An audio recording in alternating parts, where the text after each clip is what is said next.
Okay, hello and welcome. This is your GM in the Great Barrier. We are broadcasting with Star Trek Adventures Broken Sword. We're happy for those of you either joining us on the archive or joining us live on Twitch tonight.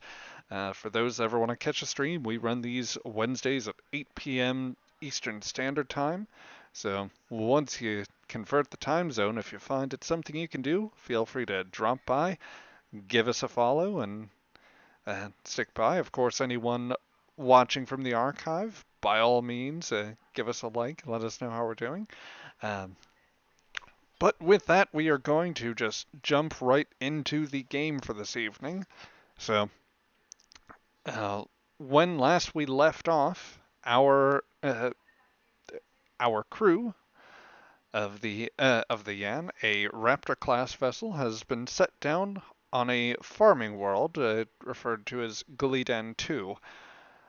The crew had landed with precious cargo in tow, that is to say. A group of farmers who they had rescued from a deal that had gone very badly, and their former captain's dishonorable intentions. Thankfully, uh, the new captain, Tabak, his challenge was successful, and they have been able to bring them here. Upon dropping them off, yes, They they didn't bring a complete ship here, but it is enough of a ship to have landed and not vented its atmosphere along the way or otherwise blow up, break down, what have you. In any case, the crew has had a chance to sit down, and in gratitude for your deeds, the advisor to the colony's governor, a man you've come to know as Votos, he has seen to it that you were introduced to the governor, one Jagren. Now, Votos has been much more friendly, helpful, you might say, as opposed to Jagren, whose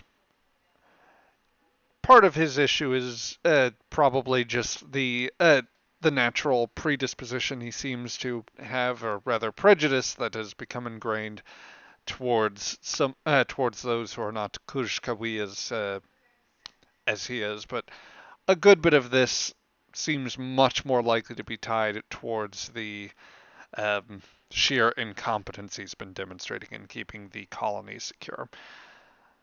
As a matter of fact, you've learned since you've been here that the raid that took the initial group of farmers was not the first one. Votos has made a point of telling you that the there have been enough of these raids, and security has been enough of a concern that the governor has complained to the patron house of the colony, that which nominally possesses the world, and suggested that the complaint was sufficiently public, or that other houses might have become aware, thus leading to potential power squabbles. This threat has only become more realized as you've recently learned that there are indeed Klingon ships on the way here, although whose leadership, whose loyalties they follow, is not something that you know at this point. What is known, however, is that there is a very likely a plot at work, and this is what you, Tabak, had discovered whilst out in the port. It seems as though there is a good chance that somebody has sanitized data from the uh, various sensor networks that are on the planet and in orbit. It is only with the help of one of the servants to the household, an Aaron Sen woman named Li Wan, that you've essentially learned there's a chance there might be some data out in the farming region. The one that belongs to the, rather, near a residence that belongs very specifically to the group of Klingons that you had rescued all those sessions back. Um, so, as you've been doing this, the crew has already been slightly enlarged while you've been here, as one gentleman, a Trill, far from his home and far from the Federation, has been cooking for the governor for some months at this point, possibly years, when the crew found him, and in particular, when when the person in charge of security, or at least the one most inclined, Woe, had brought this man in a sack along with what you suspect to be at least a quarter of the contents of this man's kitchen, or the governor's kitchens. Yes. Yes. In any case, this might mean there's a later duel to the death at the very least, or a duel of some sort. But that is far from your immediate concern at this time, Tabak. What is more to your concern is that you and the crew need to determine who is responsible for this plot. What data can you find from the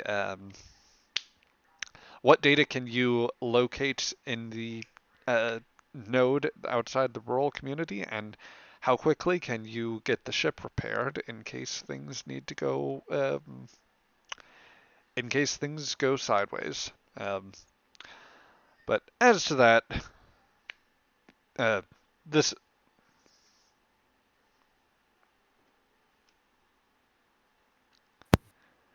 indeed not.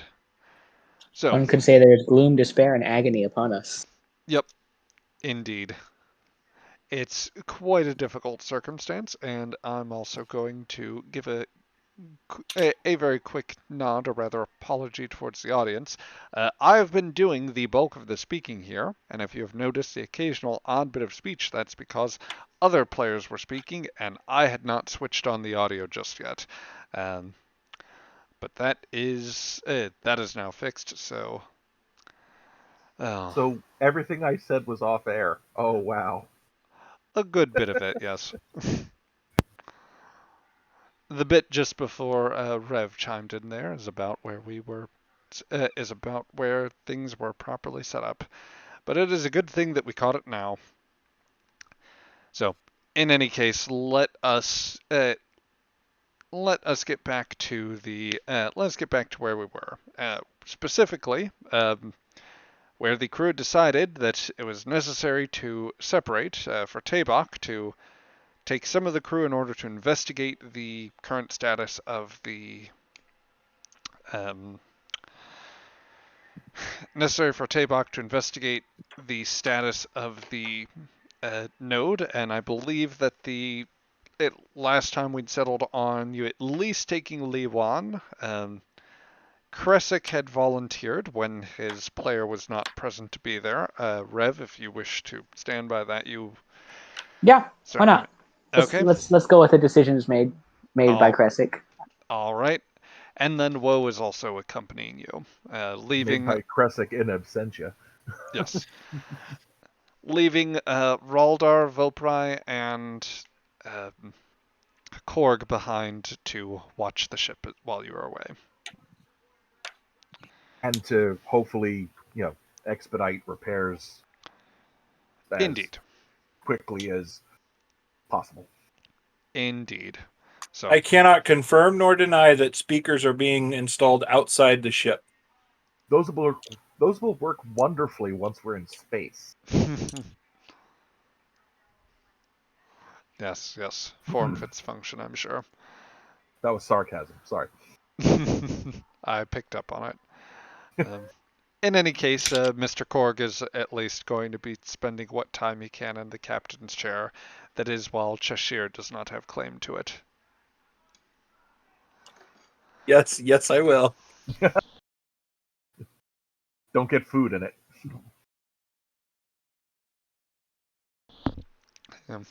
In any case, we will go ahead then and start with an atmospheric shuttle that is moving away from the port area and just gently gliding through the atmosphere, giving you a look over the look over the planet's singular major continent.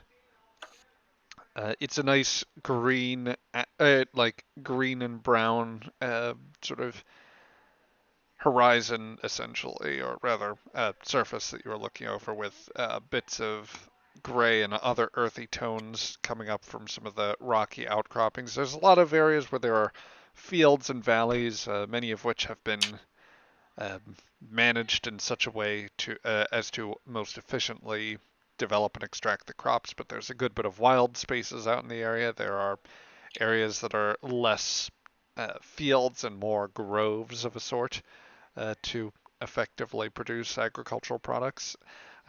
And there are a good number of mountains and ridges.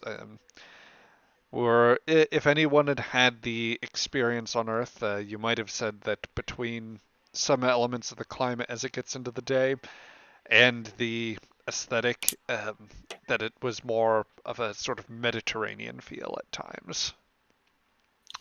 Um, as far as the shuttle trip goes, Tamok and Kresik, you are obviously not alone, or you are the only players present for this one, but Lee Wan is also aboard the shuttle with you.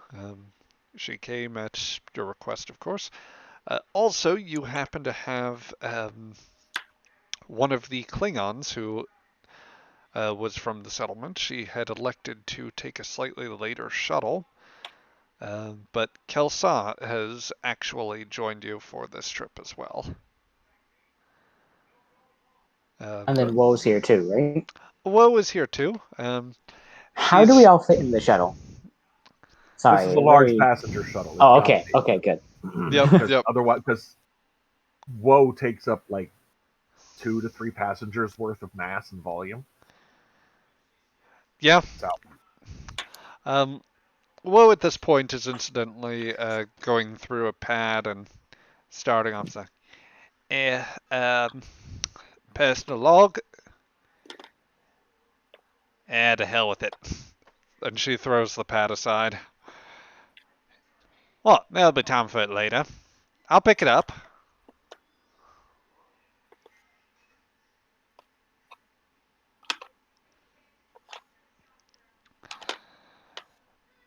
Okay. But yeah, how long of a trip are we looking at?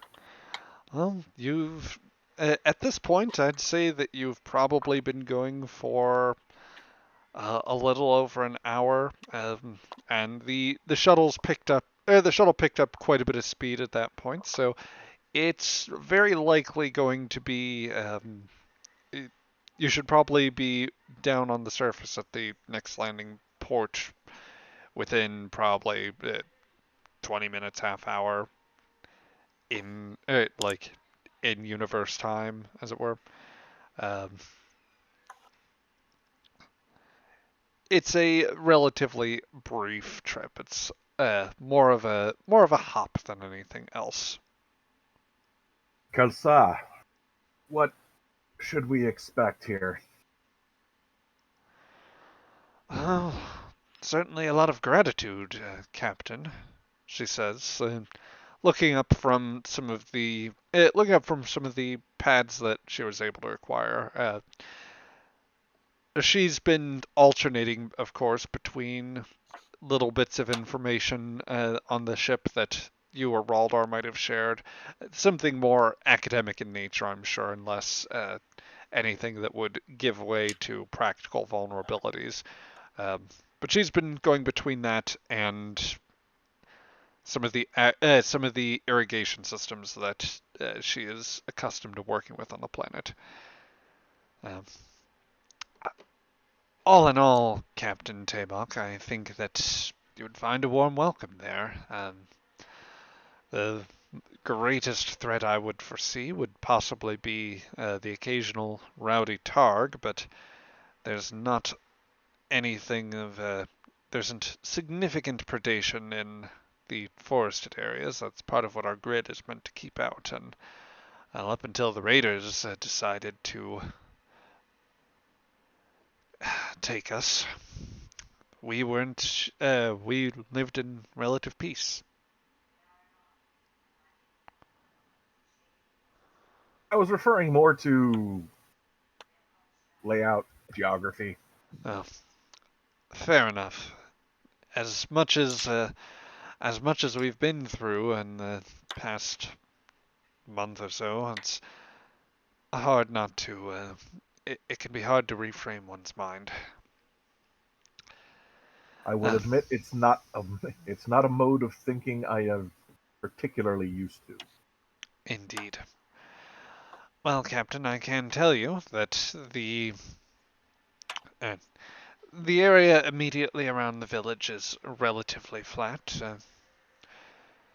The buildings are functional, straightforward. It should be a. It, I would say that it is comfortable, to be sure. They're a bit diffuse in some areas. There aren't a lot of centralized buildings as there were in, say, the port area near the governor's manor. What do you grow? Oh, various types of grains and a few items that go into spirits.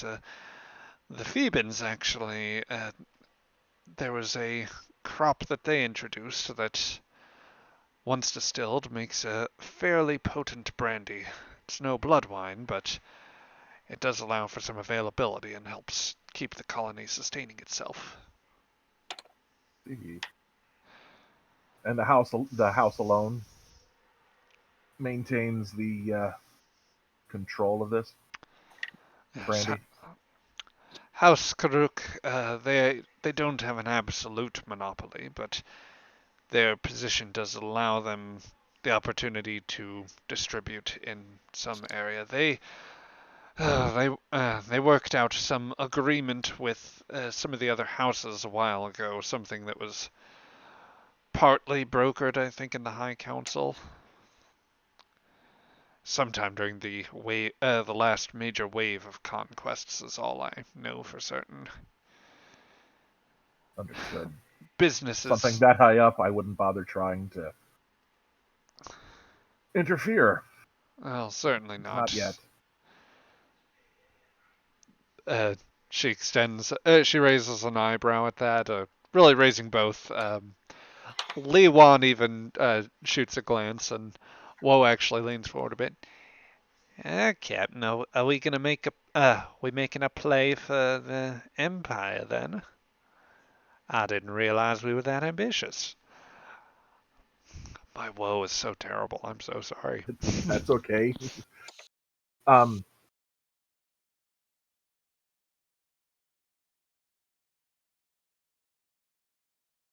I'm not looking to take over anything. Simply looking at possibilities, financial, business possibilities. Well, you do want to get paid eventually, I'm assuming. Yeah, it'd kind of be nice if we could hit the town in a few places and, uh, you know, come back, going with some money, come out with good experiences and maybe a few regrets. But you know, you Exactly. So, a business opportunity, a chance for profit, is something to be looked for. But this profit is controlled by the High Council, or at least maintained at their pleasure. So, attempting to horn in on their control of this is a bad idea,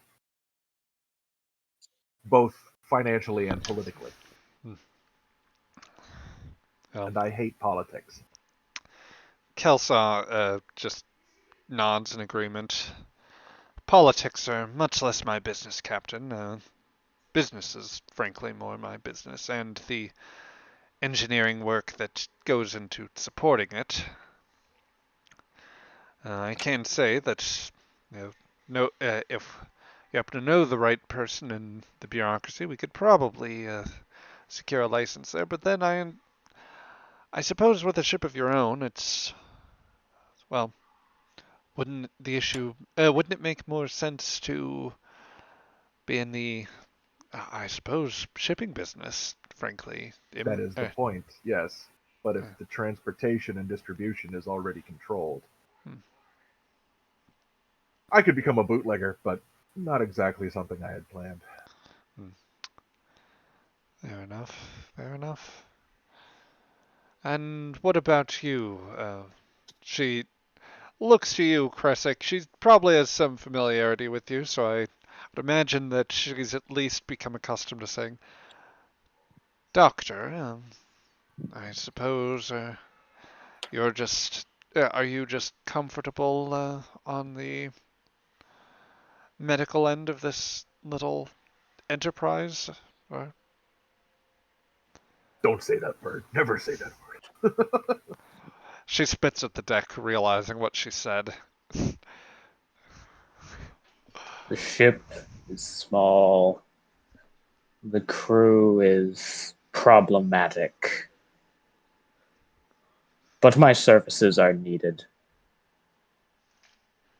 Krasek, I believe that's the most you've spoken in a week. No, Grumble. Grumble, grumble, yeah. no.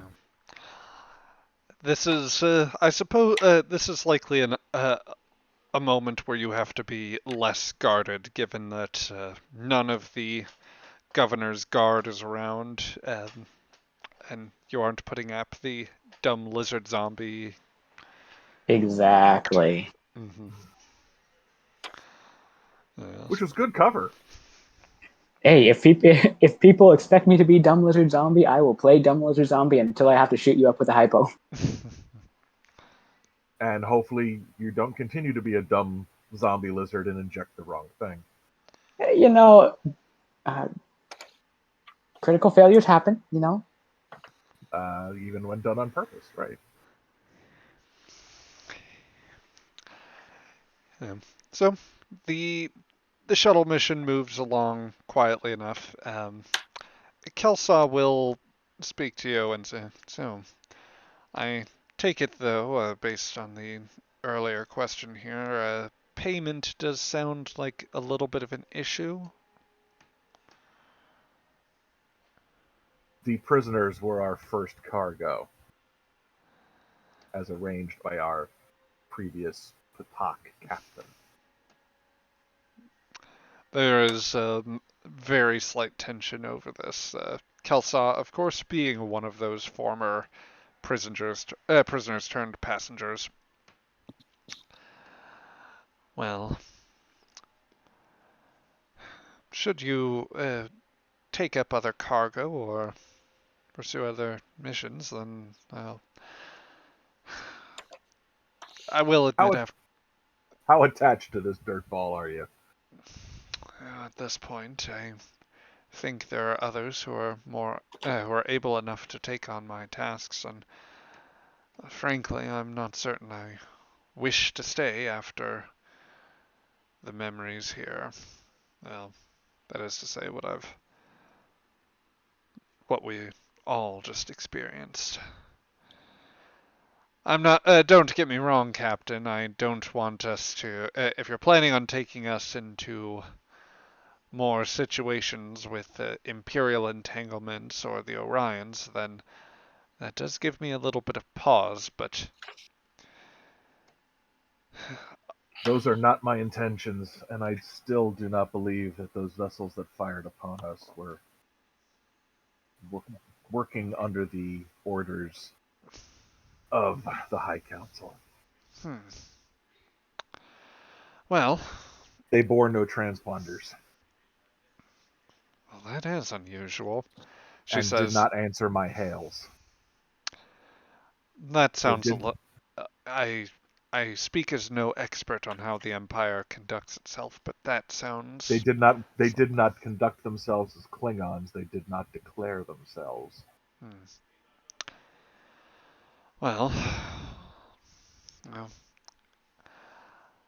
I do feel a bit of a call to do something else out there, so if you have the space for it, then I think I could provide you some help. I may have some expertise when it comes to trade, negotiation, and business, things that might help whatever future venture you have. Good. Good. I could use more research. Don't let him poke and prod you any more than necessary. She'll kind of fold her arms a little bit and say, believe me, I'm not planning on it. None of us were. Least of all me. He doesn't want to stay with us any longer either. But he won't leave until he finds someone to replace him. Well, at least I know the research trials have and they aren't indefinite. I'll take that. She says, folding her arms rather. While all this is going on, and Tabak, while you were having this conversation, Kresic, are you up to anything in particular, or is there anyone that you would want to engage with right now? So I think my first question is, did I get anything out of my little side mission disappearing quest that I did last session? Allow me to go back and review my notes for you on that matter. So stand by just one moment here.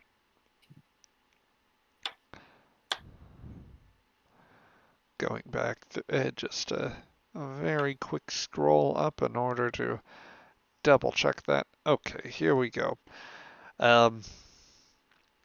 So, first and foremost, in terms of the medical records that you had been able to locate, Rev, there wasn't actually anything that suggested that there was anything necessarily special about them. Indeed, compared to some of the people in the region, there may have been others that, if you were taking a hard calculating look of some sort, you might have deemed to be slightly better candidates compared to who they took in. There might have been a couple people that were marginally sort of past their prime compared to what happened. Based on the population that you would have assessed, it's much more likely that this was more a raid of opportunity, something almost not fully thought out, but that nonetheless, they would have found uses for everyone they took, but it wasn't necessarily a very concentrated or very precise sort of raid. On the second matter, Gradall hasn't responded to any signal yet. His own shuttle arrived probably a few hours prior, and he is very likely still settling in, but you will get the chance to meet them both when you arrive at the village. Excellent. Yep. So if that's the case, honestly, there's not a whole lot I'd be doing. I would just be trying to get a lay of our new potential shipmates, in particular the alien. Mm-hmm. The what race again? Remind me again. I believe that you had just been able to figure out that he was. He's one of no, those. I'm talking about the one. I'm talking about the one that's with me. The one that's with me on the shuttle right now. Yeah. So obviously, Kelsa, she's another one of the Koha. Right. Lawan is another different race. She's referred to as Aaron Sen. Aaron Sen. Okay. Yeah. They are a people that you probably don't know much about. They were one of the.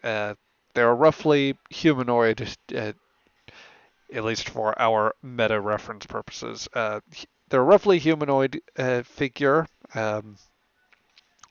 who has it like they were essentially one of the peoples that the Klingons had conquered sometime in the last century, uh, possibly a little before that. There's not much special that you know about them. The Empire just periodically take will take worlds with people, and if they're capable of doing something, they will put them to work.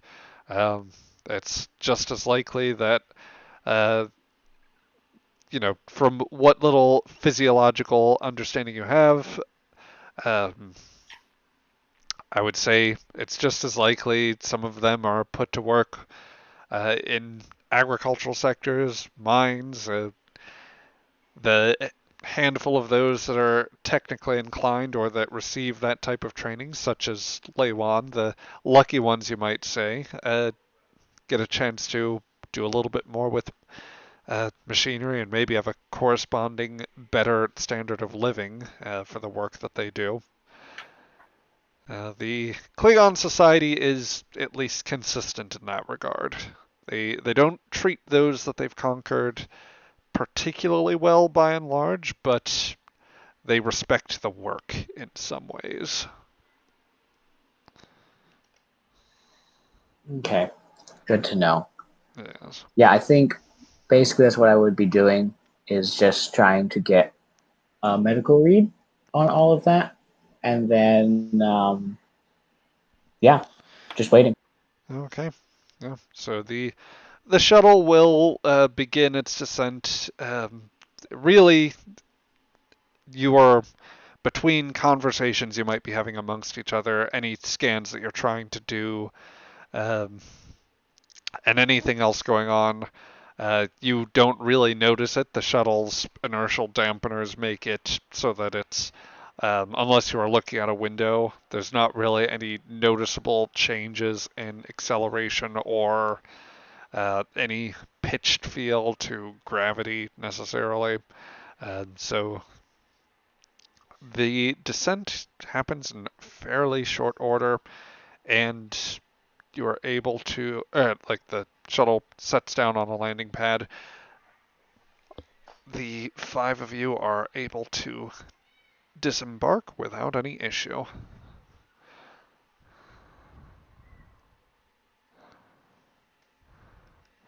Um, I and asked Kelsa, um, were all of the people who were taken from the same village? everyone that Are all of the people that we brought back taken from the same village? everyone that you everyone that was in your ship was from the same place.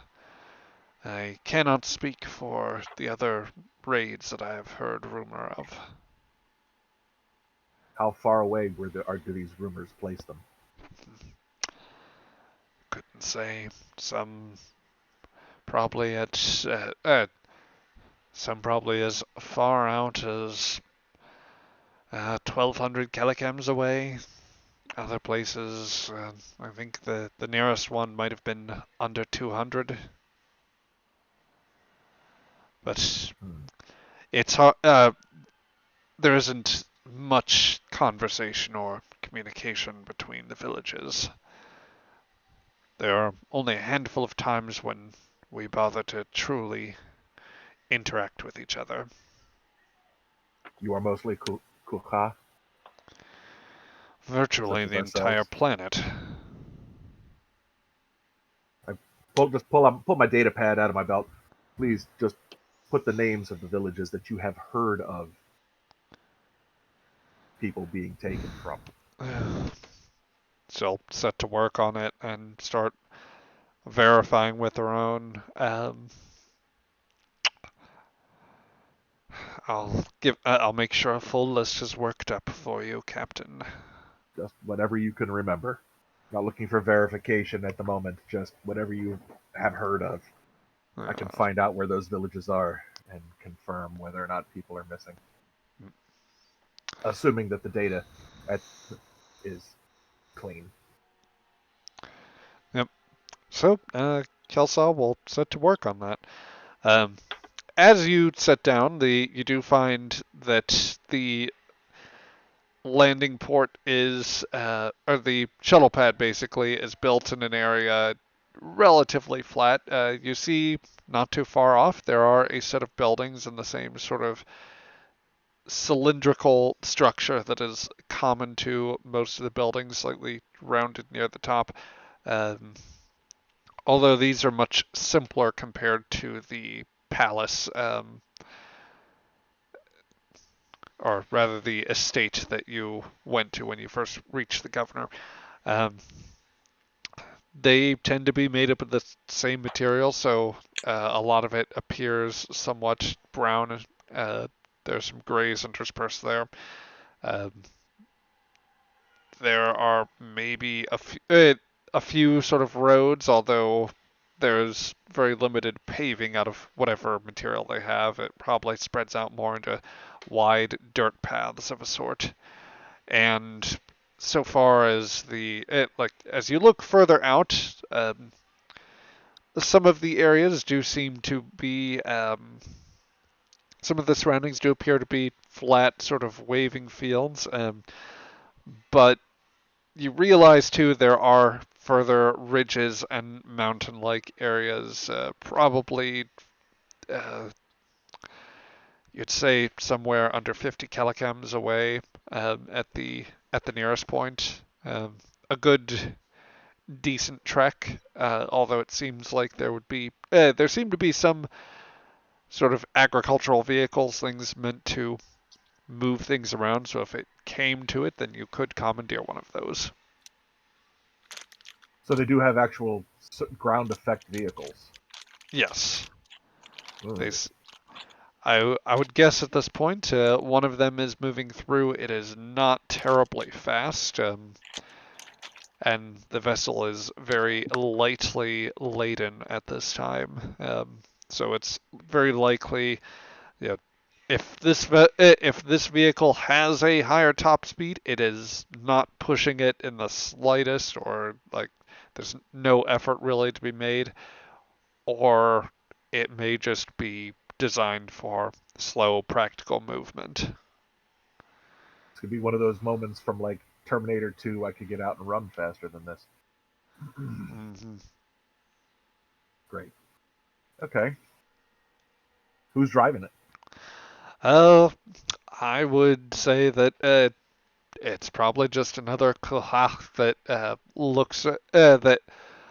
looks around, sees the new arrivals, looks back to the road, then back to the arrivals when he realized that there is also a Gorn and 9-foot tall Kazinti among the bunch of you. This is a rare sight indeed. No doubt. Yeah.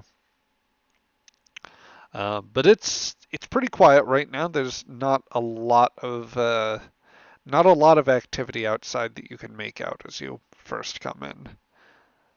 Are we looking at fields or forests or anything like that? There are some forests out in the distance. It's mostly open field and crops that appear to be set up. The nearer you get to what appear to be ridge-like areas, you see more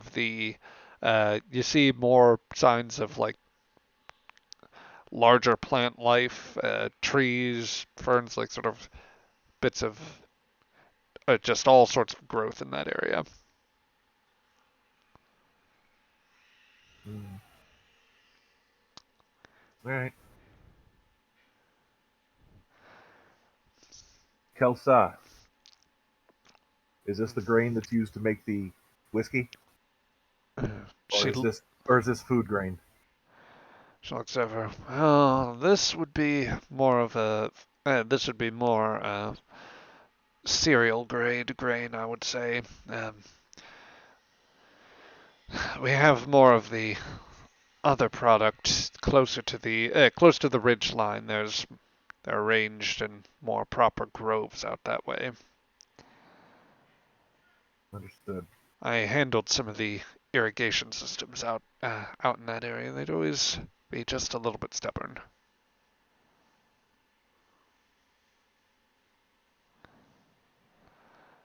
Well, Ugh. if you I do not know precisely your errand out here, but well, besides, of course, your whatever whatever you've lent it, whatever help or contact you wish to lend out here, we are always grateful for it. But in terms of if you wish the chance to speak with anyone else here, there's it's very likely that people have met up in the nearby meeting hall. Certainly, once the reunion became clear, I understand that the village was mostly going to organize for that. Ah, always a good time for a celebration. Kosa, I thank you for your help and again, the offer to become one of my crew is open. I will strongly consider it, Captain. You just make sure you let me know before you head out anywhere. Obviously, we'll do that. Oh, Be so, well. all right. So, with that, she will give you a nod, and she's going to make her way into the village. From here, you can always take a look at the meeting hall if you wish to rendezvous with the Koha. If you want to be more mission oriented here, then Liwan can steer you elsewhere. As far as our players in the group, this being Tabak and Kresik, what are your inclinations? I'm here to get the data. After we get the data, we can go say hi to the people we rescued and take whatever thanks they're willing to give. I would be tempted to agree to join Tabak with that because just in case anything goes bad, I've seen him fight before, and he's gonna need someone to make sure he doesn't to put him back together again. Thanks. Anytime, buddy. You're never gonna let me forget that. Okay. No. Ah, Cap, you're trying, but we gotta toughen you up a little bit still. You're an honorable warrior. That doesn't mean you're a good warrior. Yeah, no. Well and safely spoken. At the end of at the end of a sitcom style adventure that happened in an alternate reality for this, where we had the just everyone around either the captain's chair or wherever Tabak was sitting in the galley, everyone was just giving him that sort of sideways glance, giving him that compliment that is also a gentle ribbing. Yeah. Eventually, it ended in big hearty laughs from everyone involved, and then roll credits. Or the freeze frame, then start rolling credits. Ah, yes, you in gotta have the post. freeze. Yep. Feel like I'm in the original series here at that point. Mm-hmm. Exactly. Hey, we're close. We're only what 15, 16 years too early at this point. Yeah, close, but yeah. You just gotta make it through Discovery. Hey, don't. Nope, not getting into that argument. Yeah. Well, well, while the landing party is off doing that, let's check in with our friends back on the ship. So back in the main port, we have, of course, Raldar and Azik hanging around there, joined by their newest crew member, um, unofficially at this point, if one Traven Lex. So tell me,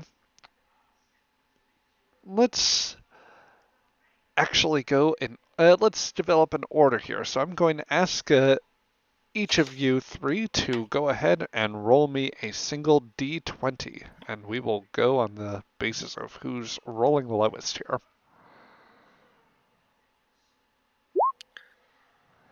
That is 7 for Azik, 2 for Traven, and 14 for Raldar. So our first look is going to be at our newest addition. Tell me then, Traven, how are you settling in aboard this Klingon Raptor? He's only Right. been there an hour. I haven't been exploring much. The most things I've been doing is cleaning the kitchen to the best of my ability. Yeah, that'll be tough. I'm probably going to see what I can find around chemical wise to see if I can make my own cleaning mixture. 'Cause I don't have any. Mustard gas, day one. Spectacular. So, Traven, I guess I will ask you first for an insight and science here. Alright, can I use my chemistry focus? I will allow for that. That's a really good focus. I love it. Please don't judge us for the Capri Sun boxes of blood wine. Not our fault. Yep. So, I hope Traven, that's not mustard gas. as you cycle between the galley and the mess, there are quite a few stains to clean up from different points. You are willing to guess there are at least two slightly messier eaters out of the bunch, or people that are maybe a little more careless with the bloodline. They're not certain whether those members of the crew are still living at this point. It's hard to say. It's a lot to go through, but I will say that while there's the disinfectant supply probably leaves a bit to be desired. I imagine that at least some of the items that Woe secured while thinking they were food might have been some of your own personal agents that you had worked up, and it's probable that you could whip something up on this ship if it came to it. It might mean going into the medical facilities and touring other parts of the ship that you haven't been through as of yet. Yeah, I'm gonna do that. I gotcha. So the Yan is it's definitely a smaller, cramped ship. It's by all means considerable bits larger than the sack that you entered this vessel on. It does not feel nearly as cramped, but this is no luxury liner, and this is not even the bird of prey that you had some experience with before this. Um, so finding the sick bay is a little bit of trial and error, but after, let's see, just going back, consulting our map here. Um, you you go through the a few doors on the deck and wind up not finding your way there immediately. I'm actually going to ask you, give me just a straight D6 roll here.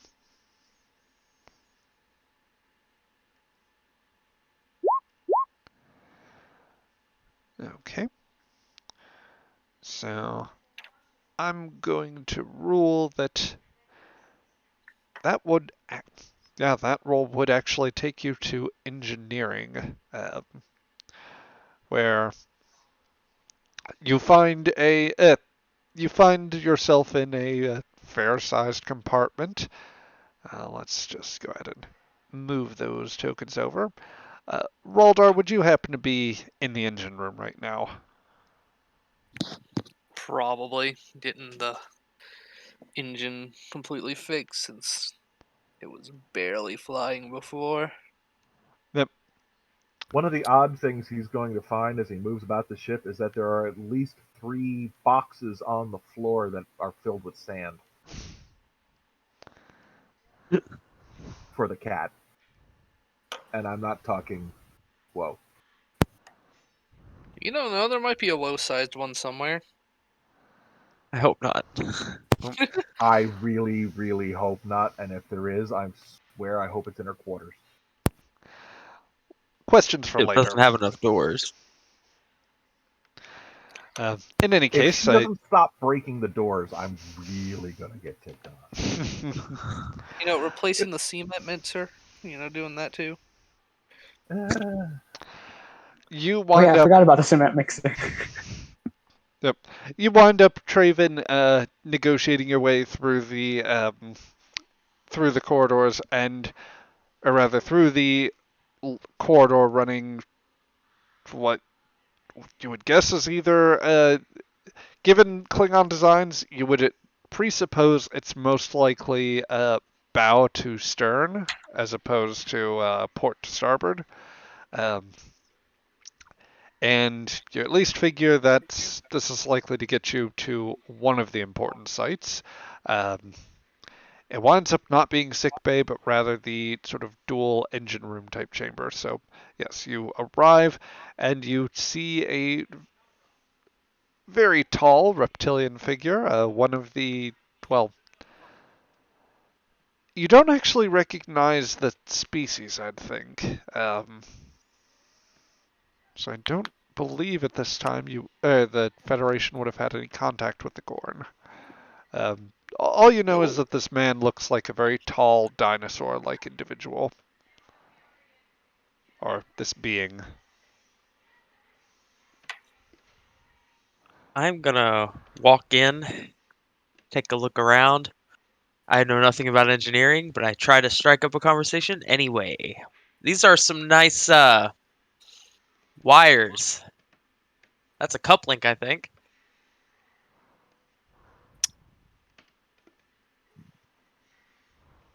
Aldar looks at him.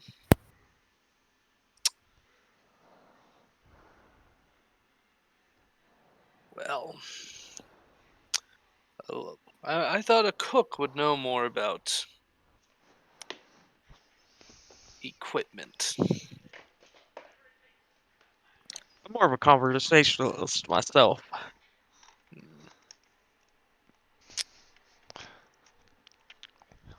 How may I help you? I was looking around the ship, looking for some chemicals I could mix together for like a cleaning mixture for the ship. Some of the stains are a little hard to get off the walls and floors and ceiling somehow.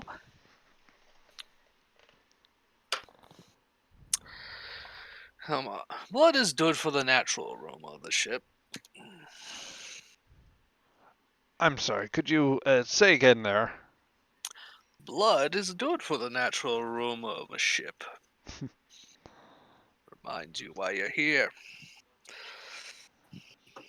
I don't want it Anyway, to conflict with the aroma of the food that I shall be cooking. I want that to fill the ship. well, if you're looking for cleaning supplies, you're probably better off scrubbing it with a phaser. We don't have much for cleaners. Or, mixing your own, it might be a bit dangerous. Well, I'll trust your judgment on that. Do you need any help here? Nah, the local workers are enough. But if you want cleaning supplies, maybe you can find. Maybe there's some in the Tardo that in our supplies that's currently being held up in Tardo while we're shifting it around. Oh, Or the med bay. But I wouldn't recommend picking through the doctor's stuff. He uses it to keep you alive. Cleaning is secondary. yeah, he's gonna have a tough time with that. Uh, can you direct me to the cargo bay? I have no idea where I'm going, and there's like no signs anywhere.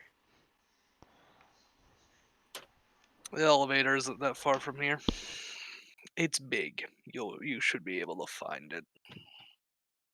Awesome. Do you need anything from the cargo bay while I'm down there? No. No. I'm fine. You do your cleaning, I guess. Make sure the ship is as spick and span as I can possibly make it. Yes. Maybe the Federation will be impressed by our hygiene. The only thing the Federation is impressed by is words, art, and women. Well, I've yet to see very much of all three from the Federation, so Raldar, was that Gorn's sarcasm? I'm just curious. Oh. I feel like Traven might be in a similar predicament, trying to read this tall lizard man, but I the cosmic perspective can't help but feel dripping disdain from his words. only when talking about the Federation. I'm not a fan of them myself. There's no sense of adventure when you're held down by stupid rules all the time. Doesn't make sense to me. Well, if you're so worried about being held down by rules, why'd you come to the area of space where breaking a rule could get you killed? Oh, that is a funny story, actually. I was on a luxury liner with my father, and we had a heading, a straight course. There was an anomaly. We had to go around and entered a piece of space we weren't supposed to be entering in, and then met these lovely aliens called the Romulans. I don't know if you've ever heard of those dudes. Ugh. Romulans.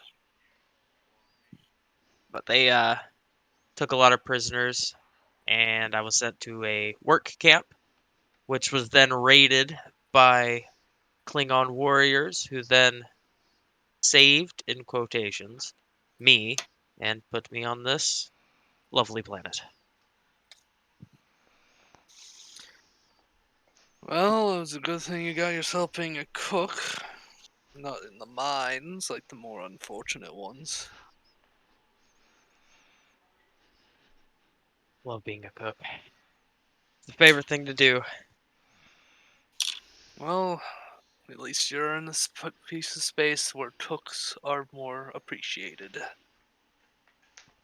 Yeah, I don't like it here. They don't really appreciate my food. They just want to get fed and left alone. It's Ah, irritating. it's 'cause you're not on a ship. Ship, good cook. And the Klingon Defense Force, one of the most important people on the ship is the cook. Nobody messes with the cook. How it should be. How it should. Alright, well, I'm gonna go to that cargo bay, see if I can find some highly corrosive chemicals to wash off these stains. Don't hurt yourself. I'll try not to. Good. I head down to the cargo bay and look for any chemicals that I might need. All right. So while you're doing that, Ronaldar, you continue your work. There's a handful of the locals that are essentially working on welding the components, or welding basically parts of hull back into place and bringing on additional supplies in terms of like the patch repair kits and really just any of the sort of spare bits of gear that might be suitable replacement parts somewhere down the line. Disappointment remains that you don't have a replacement coil for the disruptors to fully function, but you have worked out a bypass that has been holding for now. So, while all that's going on, Azek, is there anything that you would be up to during this time? I'm currently feeding the cat on the captain's chair to make sure that if there are any crumbs on there that we can blame the cat. Other than that, I'd probably be monitoring those ships that are coming into the sector, making sure that they're not speeding up and getting too close to see if we can get any more information off of them. And I'd also ask you to go over the data that you'd already managed to gather up, see if you could discover anything from that. Sure, I could do that too. Hmm. No. I will say that it is something of slow going as you try to go over like navigational information. The time is very steadily ticking down on the approaching vessels. They still probably got a couple days if they hold their current speed, but if it's like most of the vessels in the rough tonnage that you suspect they are, and if they have engineers that are even half worth their salt, then they could probably narrow down that amount of time in short order. They're probably only cruising along at about warp 3 right now. Um, as a refresher, Tabak, what information were you looking for Mr. Korg to look through in case he should desire a role?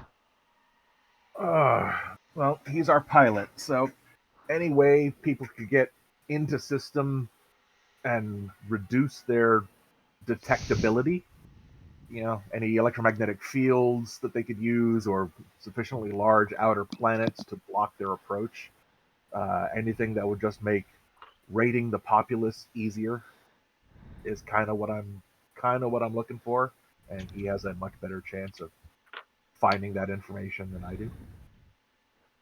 Indeed. Well, if you so wish, Mr. Korg, you could make a roll for it. You do know there are other planets in system that could have could pose some issues, some slight navigational blind spots. I guess would you like to make a particular roll? Yeah. Let's do. I'm assuming insight and con, Mm-hmm. and maybe throw my piloting focus if that is possible. That should be completely doable. And I will ask you to roll that. The difficulty for this task will be 1. All right, and that is 2 successes, so you will earn 1 additional momentum. Um, from what you are seeing here, some of the outer planets could indeed pose a bit of an issue. There are magnetic fields, particularly centered on the polar regions of some of the outer gas giants, and a few planets do seem to have moons on the outside that would pose some issues here. There's of course even this planet in particular has a sufficient magnetic field that if a ship needed to or were aiming to, it could hide in the polar regions in order to create basically the opportunity for it to also hide. I'll make note of that in my journal to mention to the captain when they get back. Yeah. Um, from where you are working on the bridge, the door opens up as Vopri comes in. He hesitates a little bit, seeing you seeing you at one of your stations, but he's steadily growing a little more comfortable, so he'll just grab a seat near the sensor post. Turn the music down. That is probably as much a reason for him to recoil slightly. Playing on folk music to the tune of AC/DC. But Vilpron's just going to sit back and would there be anything else you wish to do while you are on the bridge here? I'm going to ask Vopri if his culture has music. Kind of just it's idle conversation, so we don't have to role play it out. But I'm more just curious about it. Yeah. The general tenor of Vauprai's response would be something along the lines of "Mm, culture, history. I'm sure my people had plenty, but well, these things are difficult to persist when one's people is conquered and scattered to the across the empire. Mm, Yeah, I can imagine. It's a shame, really. As much as I want the Empire to be great and all, sometimes the lessons we learn from history are of a more glorious battles, um, and there's much we can learn from them.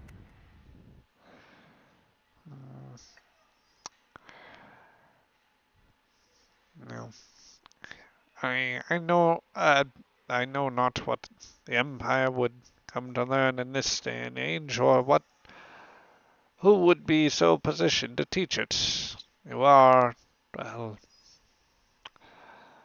the empire is uh, quite large and powerful as it is.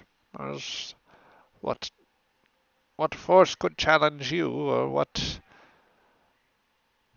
could truly what foe could it learn from at this point?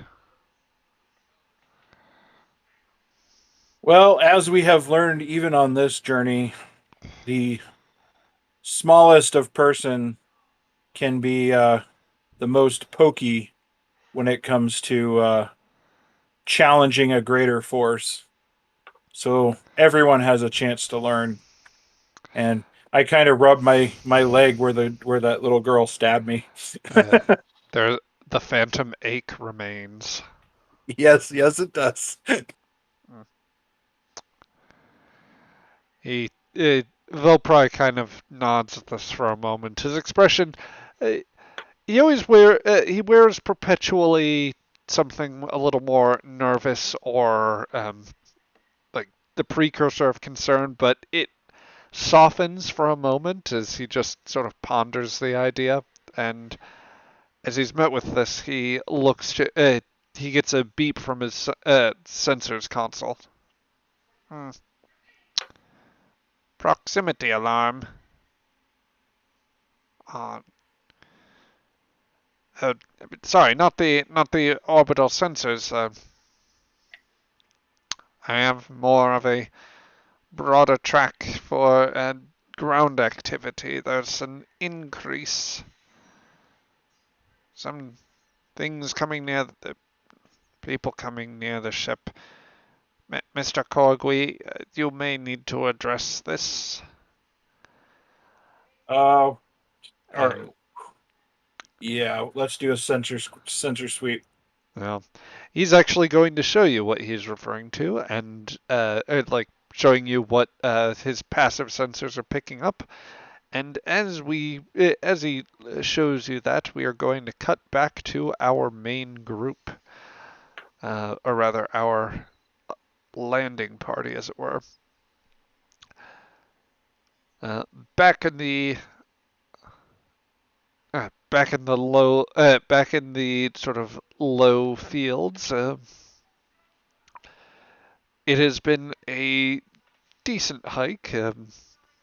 I suppose I would ask first. Do you happen to would you have worked to secure transportation, or would you prefer to have just tried to walk the path in order to get out there? I should say Lee Wan would have mentioned ahead of time that the site that you were on would be nearer to some of the ridges, so it's a good distance, maybe about or like somewhere around 20, 30 kilometers away.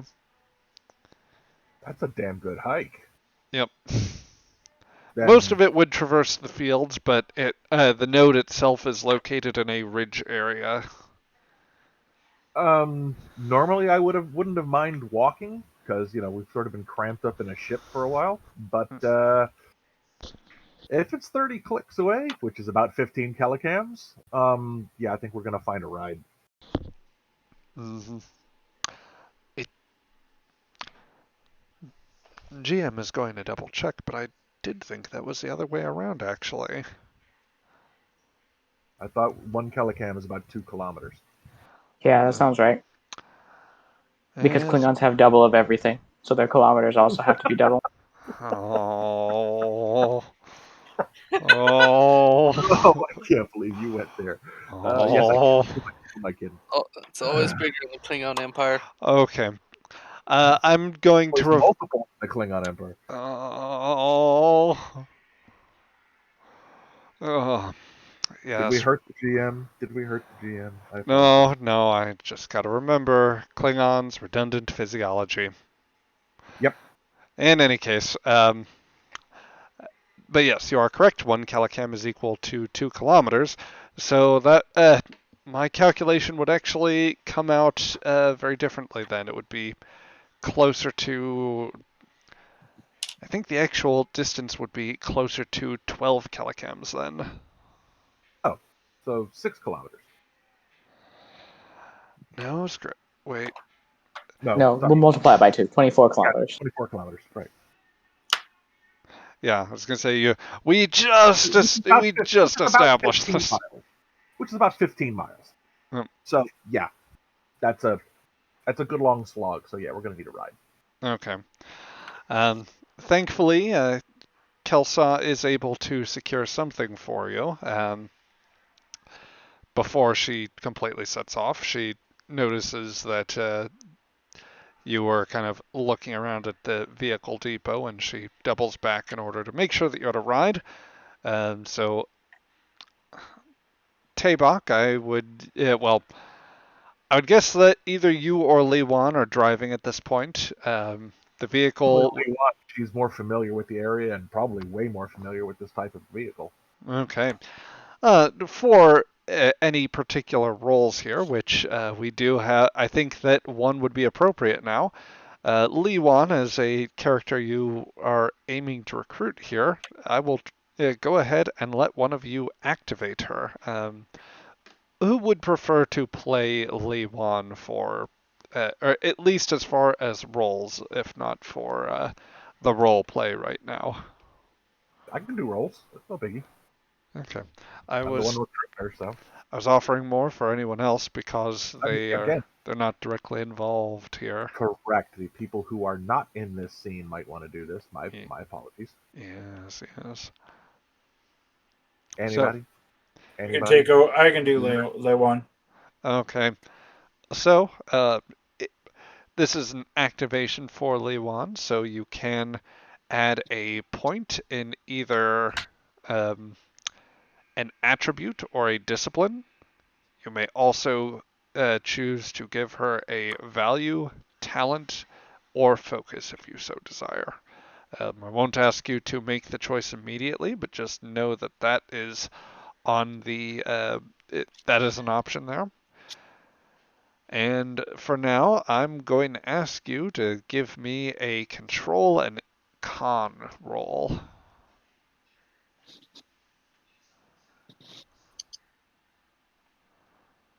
And I don't believe she'd have a focus for this. She does. She is up in the and starring role right now. Yeah. Oh dear. I'm unable to pull up a character sheet on her. Well, let me make sure that access is unlocked for you. It does seem like it should be. Well, at any rate, Lee Wan just scored a 00. There are no complications, but she's having a little bit of trouble getting the vehicle going at anything beyond a stop and start here. Clumsy piece of. I do more maintenance on something like this than I do actually running it. Uh, is there anyone here who can drive it? Well, I don't know how good you are piloting it, I have but never driven anything like this before. yep. Um, Woe's going to peek in from the back window. Yeah, I mean, I might be able to figure it out with enough time, but not really gonna fit me so easily. That's why you're riding in the bed. Yep, I imagine that she and Kresic were stuck back there. Um, Oh, but yeah, I mean, Crescent can try his hand at driving this thing. no. Um, as all that's going on, you see one of the younger Kohach out in the street, kind of just laughing at this procession here. The otherwise badass seeming mercenary crew that was responsible for his rescue, and without at least some of their knowledge, captivity, um, can't help but look out to the bunch of you and just seem to laugh a bit.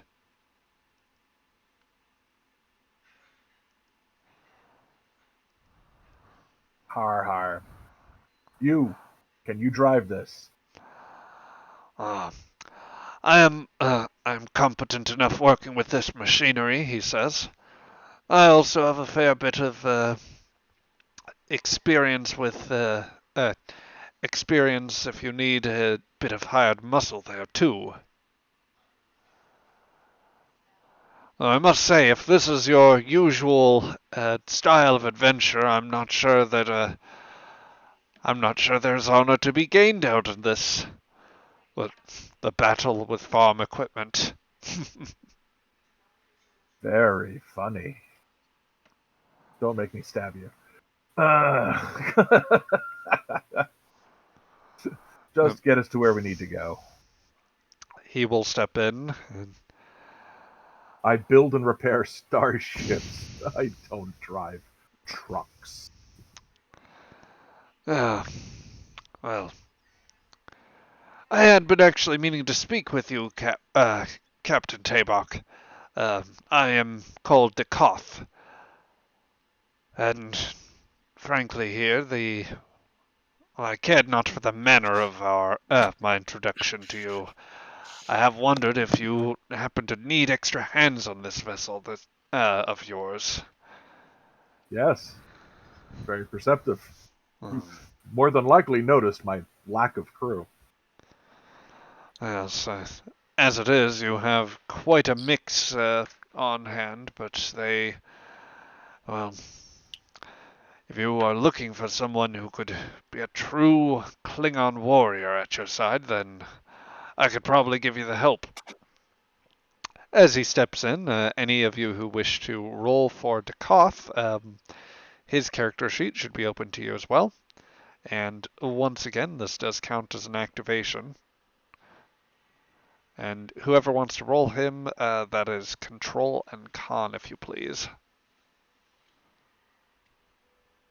So, Takov, aside from wishing to be a warrior and being able to drive a truck, what other skills do you have? As I wait for either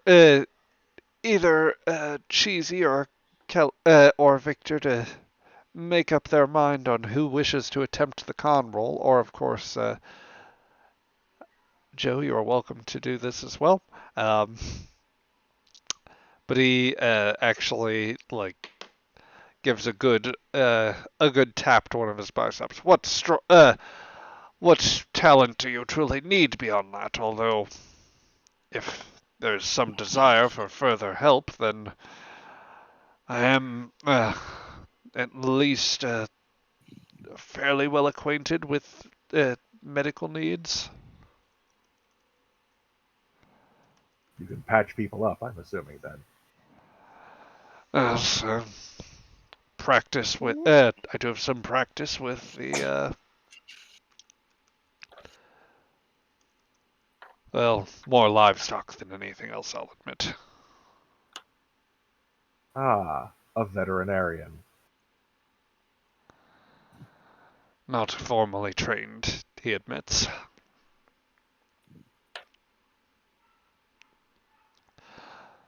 Oh, a good strong arm can always be given skills. I will take you if you're free to come. With this, he revs up the engine of the ground vehicle. It seems to be. Um, I don't imagine it's necessarily a combustion vehicle, but it is something where there's a noticeable engine whirring and powering up, and says, "Oh, I shall prove it to you here, even if it means just a simple driving service." And with that, the vehicle kicks up, and you start making your way out into the farmlands, rather towards the beacon, the node, rather, I should say. Um, it is still it's a bumpy ride, and this is one you are feeling without the benefit of inertial dampeners of any sort. So, um, just since it's been a little while, and since this is a constant sort of thing, Kresic and Tabak, I'm going to ask you both for a fitness and medicine roll. Ah, very good. I am good at this. Oh, Fitness and medicine, huh? yep. Let's find out whether you two and Woe are good in a are good with a bit of shaking. No focuses would apply. I don't believe so. Two dice. No ghosts haunt the dirt road. Yeah, I wasn't even going to ask that one, actually, surprisingly enough. Yep. Oh, hello. Well, Oh. Kresic, you everybody succeeded. This was just a simple difficulty 1 roll, but you have rolled a complication there, Kresic. So I'm going to ask, do you wish to A, buy that complication off with momentum, B, give the GM threat for the complication, or C, would you like to accept a narrative complication of some sort? You know, I will take the narrative complication. Good Okay. plan. Well, you don't fail outright, so you aren't necessarily feeling all that ill. Um, but the drive is definitely a bumpy one with the dirt roads. This is a vehicle that isn't a hover type vehicle. It is operating on essentially what appear to be tires. It's definitely a primitive sort of setup. Um, but it gets you where you are going for most of the way. If there is attempts at conversation made, there's very little that you can hear, and certainly not much from the cabin where there's a very slim sort of back window. It's hard to hear anything over the engine, and undoubtedly the Klingon folk music that I suspect Dakath has turned on. None of it being in the style of AC/DC, I will say. Um, more traditional Klingon opera. Um, actually, at a certain point during the trip, Woe starts trying to say something to you, and after a few, like you can't make it out over the sound of the engine. Um, then finally, just after a few attempts at shouting, she attempts to round her way, like scooch over a little closer to you. It is at this exact moment that um, you feel one of the tires go up as it sort of climbs a bit of or there's a slight bit of incline, and it comes down very abruptly, uh, as if you were hit like some sort of ditch or pothole type thing. This sends the both of you careening to one side, and the combined weight, given the scale of the two of you, actually visibly like sets the vehicle into a little bit of a tilt, and it is just enough where the force and momentum of it send you both toppling end over end off the side and onto the ground. The sudden adjustment also actually causes a tire on the rear end of the vehicle to actually come loose and like be lost as it hits the ditch essentially. And I'm assuming the vehicle comes grinding to a halt. Yes. Tabak just lets out a huge belly laugh. Decoth's undoubtedly greeting the situation where ah, gosh, excuse me there. Uh, well, let me survey the damage here. He says, getting out of the vehicle. Yep. I'm not a mechanic. Well, I think we're walking from here. I would assume so. Yes, that was most excellent driving. Wouldn't have been a problem if you're Choose your next words carefully. if not for the stitch here. I don't remember it being here the last time I was on this road. Played. Lee Wan helps herself out of the vehicle. Well, if the large ones are intact here, then I think that we're pretty close here. We'd probably have to get off the vehicle at this point anyway. It's going to be a little bit of a hike up there. Small sort of valley area near the node. Klingon Valley Girl? Ooh. That just hurts my brain. Oh, we could use the exercise anyway. Cramped in that ship for a month. It doesn't sound like the most pleasant sort of thing. It happens. You take your time in the world as you can. Now, let's go. Oh. We have data to get. Yep. Woe's going to make it to her feet and aim to help you up, Kresic. Hey, Yep. I don't think the captain would allow us to lay down on the job, as it were.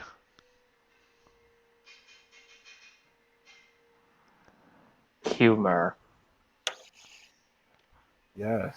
You can take a nap when we get back. You can even come back to my quarters if it helps. It's The too less I dry. The less I hear of this arrangement of yours, the better. Captain. I don't understand where your mind goes. Much like I don't understand where I'm going with Woe's accent half the time. I know it goes from Australia to Alabama. Yeah, it's cool. real bad, and I feel bad. But I also tell myself that this was. Your Alabama's so bad it's Mississippi. Ooh, them is fighting words. Wow. I am well and thoroughly burned. I need Kresic, I need you to run a daring and medicine roll here just to make sure that I'm not administer honestly, first aid, help if me you want dodge the injury. if you want to take a threat for that, I completely understand. That was harsh. that was brutal. Wow. I will take one threat for that, and I'm going to give. I took a momentum. I'm going to take all the momentum off the board, deal it back. Oh, I'm going to give you no. I'm going to give you a momentum in the process, because game respects game. But I'm also going to take a threat. I think that's fair. I don't, Yeah. but you know. Well, anyway, Woe is going to, in spite of moving at a leisurely pace, her strides are going to take her onto point here. Um, let's move you to the map here. But Tabak, you and the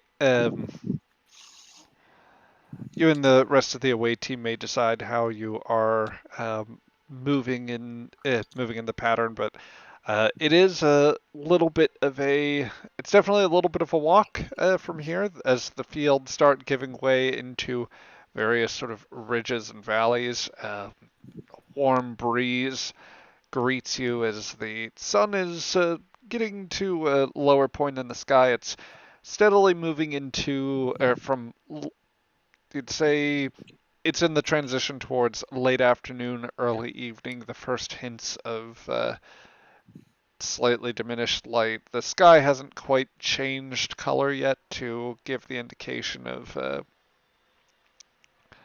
the sun moving to set, but you'd get kind of the feel that you're out of the sort of peak hours in terms of daylight. The Evening is shadows setting grow in. longer. Yeah. What was that, Kresic?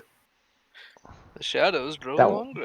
that wasn't even Kresik, Oh, it surprisingly wasn't. enough. I'm sorry. He can't tell the Gorn apart. It's okay. We all look alike. It was more sound I was going with, but okay. Um, It I would take. sounded It's all like Yeah, I he growling was to understand. giving him. his mumbly Yeah, growl. yeah. I'll take the rear. Okay. I'll be at the front, as a good commander should be. Okay. If not at point, then at the front. Yep. So Dekoth is going to try and match your stride then, and Liwan is going to be perfectly content just standing behind Tabak and next to Kresik. This isn't another situation as with Volpry where she's necessarily aiming to wedge herself between people in order to hide, but she seems comfortable in the rear with more of you up front and with the larger target next to her possibly being with the large Gorn possibly being another target if the situation were So more apparently hostile. she's expecting some kind of trouble, is she? Well, she just feels the need to be. She feels the need to be cautious, more likely. Her motivation could just as easily be that she's seeking to keep things somewhat even, and she doesn't plan on trying to keep pace with the Kazintian at the front. No one's trying to keep pace with the Kazinti.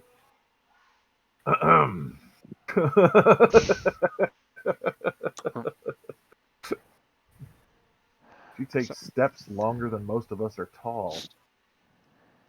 so yeah, this continues on for a few minutes here as you approach as you Oh approach no, it's a a map.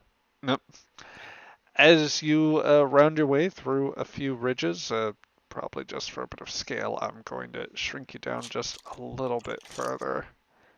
Oop, without shrinking Uh-oh. down a tree, apparently. That should be Dink in the dink. map layer. There we go. We're in trouble. An actual map. Yep. Yep. So, Oh, kind of down near the bottom of a sort of ravine type area or a bit of a valley, you find yourselves between two ridges, and in the middle of them, and the sparse bits of wildlife here, you find a fair-sized device. I'd say, for some reference, roughly a little larger, perhaps, than a couple of sedan-sized vehicles parked next to each other, um, and probably coming up to about 2 meters tall. Maybe up to 2.5 with the very tip of the satellite dish that is atop it.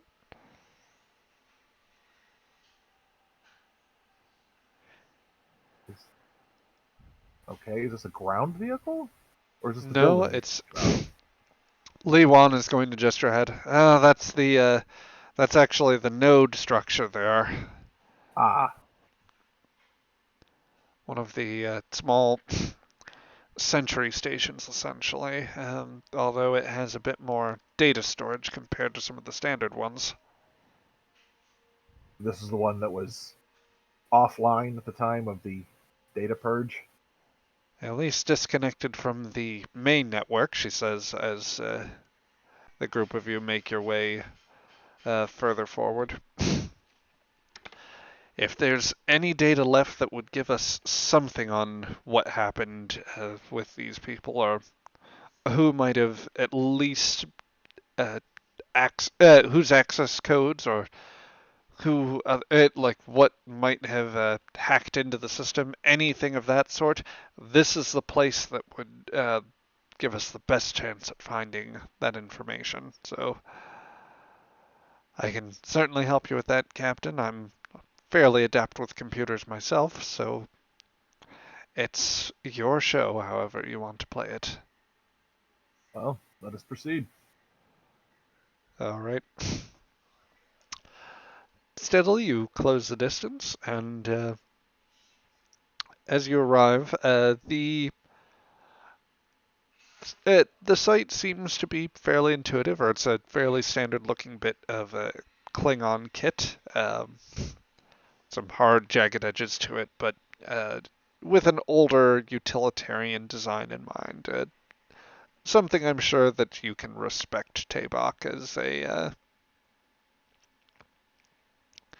as someone that as someone Someone that's who's been sort of a traditionalist.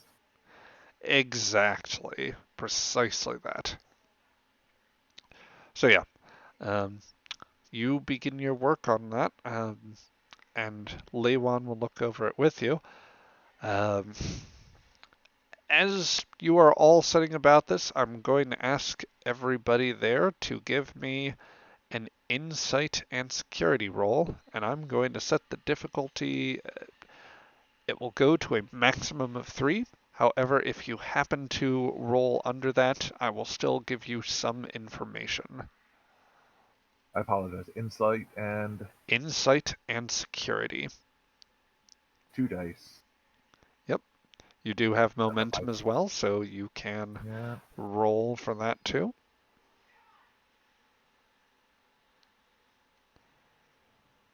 Yeah, I think I'll spend 1 momentum for myself. Get another die. Okay. Anybody else want another die while we're at it? Um, I'll hold on to it. I feel like we're gonna need this momentum here pretty soon. Um, so I'm good. I'll just go with 2. I think my question is this in any way related to any of the people here? And if so, would my psychoanalysis focus apply? Oh, If it's wait. not, So then that's fine. are you looking to spend wait. So you're asking whether the roll Whether would or have not any. this, whether or not my, because insight and security, whether or not my psychoanalysis focus would apply Okay. if it's related I to any of the people here.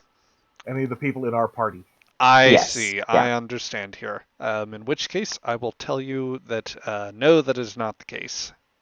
Okay. Perfect. I will just. Okay. So Tabak, that is 2 successes there with 1 complication. Uh, I'm going to roll for woe here. Let's see, Joe, did you want to keep rolling for Li Wan?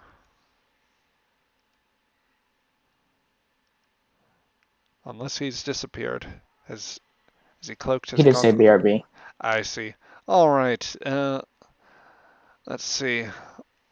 Raldar, would you care to fill in for one of them? And yep, Cheesy, you also have an option here if you wish to take one of the characters temporarily. Well, don't everybody jump in at once. Yeah. Bueller, Bueller, Bueller. Trying to make sure I'm clicking the right ones. Which ones are taken?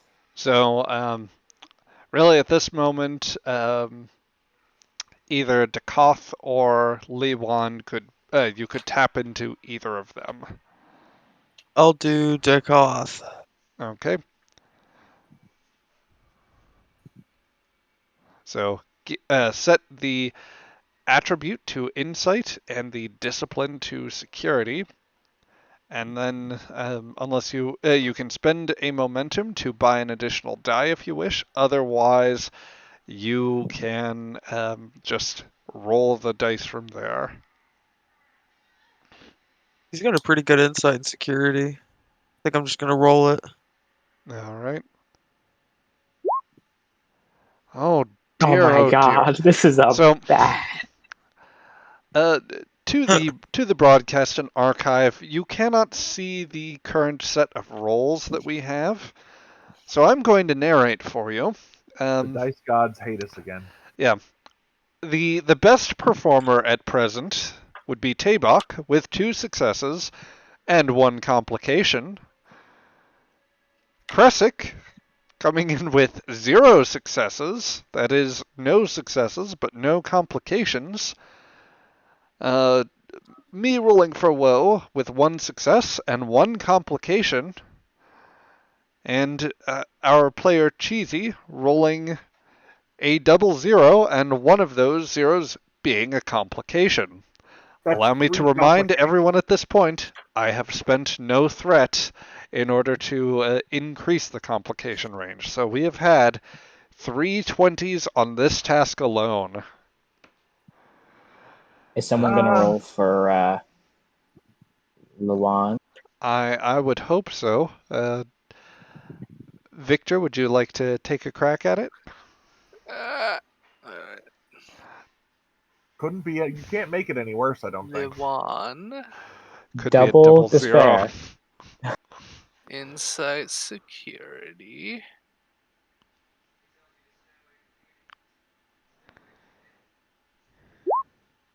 Two successes Hey.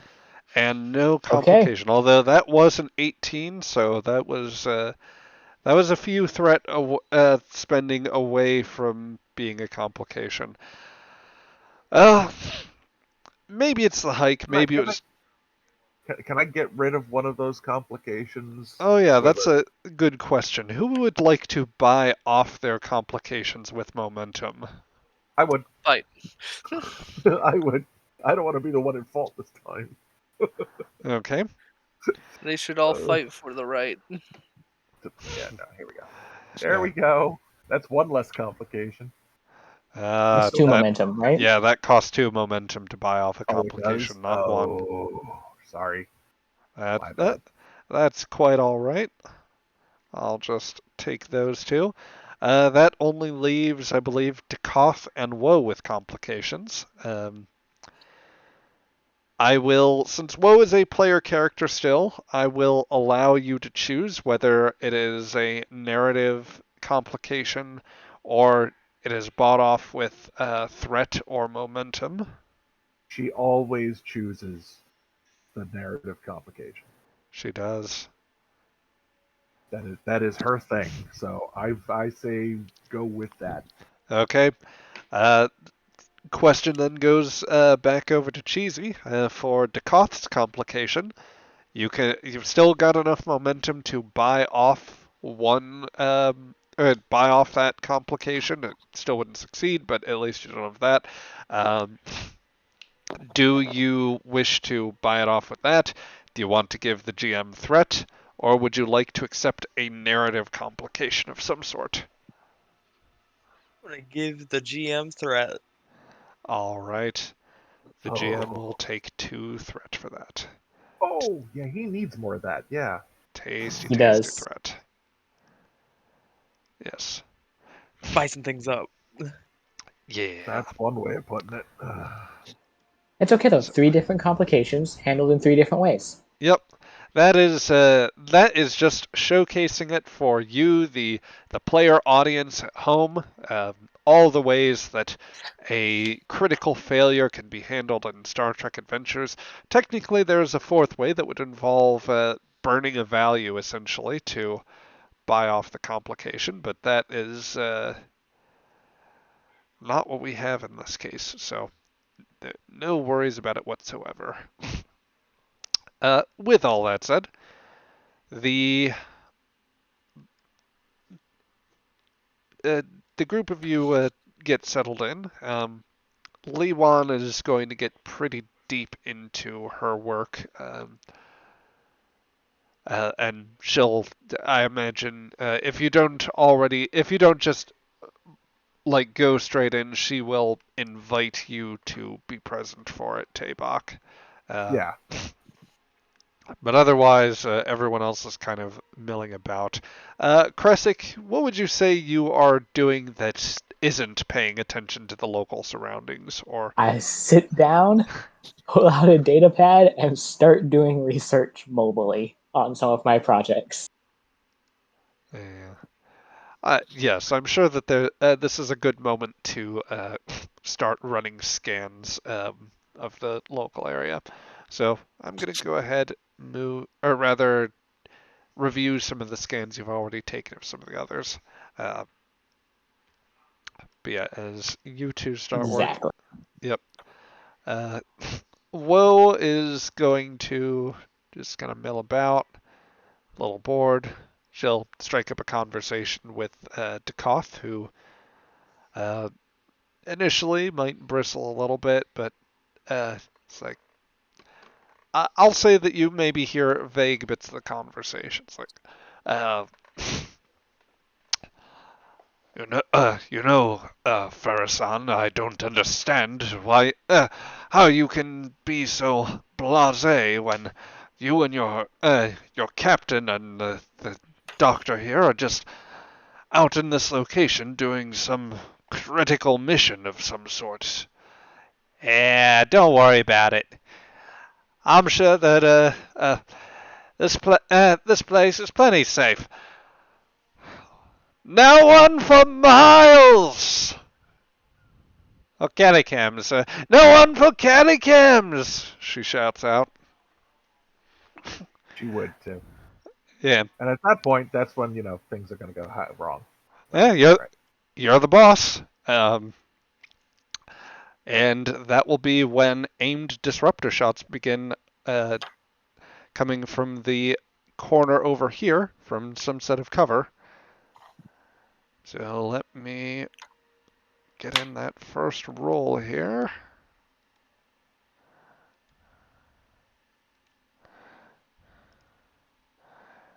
All right, so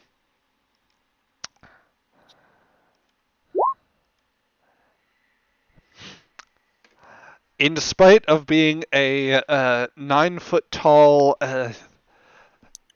like garishly sort of decorated, like tattooed Kzinti warrior with her arms out like to either side. The sickly green disruptor bolts just swirl past her, each greenish bolt allowing for, like as it moves through the air, there's a visible sort of distortion and swirling mess of color around it, suggesting just the sort of nature reality breaking element of this horrible plasma weapon or like energy weapon uh, ripping its way through atmosphere and eventually into the ground, dealing terrible damage to the bits of floor that it's the valley floor that it's hitting, and luckily not doing that damage to Kzinti, Klingon, or Gorn otherwise. Um, Probably leaving tiny bits of glass at the surface of the ground. Indeed so. And it is with the 2 successes that you scored, Tabak. Technically, Lee Wan notices this as well, but you pick up on figures that have taken a position up in the ridge line. They appear to be firing on you with some sort of small arms. Goodness gracious. Okay. Yes, you are now in combat, and they have had a surprise round on you. So, I am going to say then that I'm going to spend two of the threat I've been given in order to keep the Good, initiative. good. Yes. For as all this goes on, what was the complication, Magnet? Fire is going to start getting poured out from the south as well, and they are taking another shot at who they've deemed to be the biggest threat among you. And they are still not going to hit for shit. Um, I suppose I only have one success there, but I could elect to succeed at cost.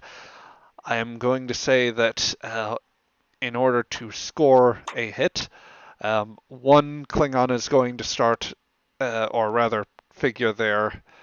Sorry, thinking about fighting Klingons, that's a whole other thing.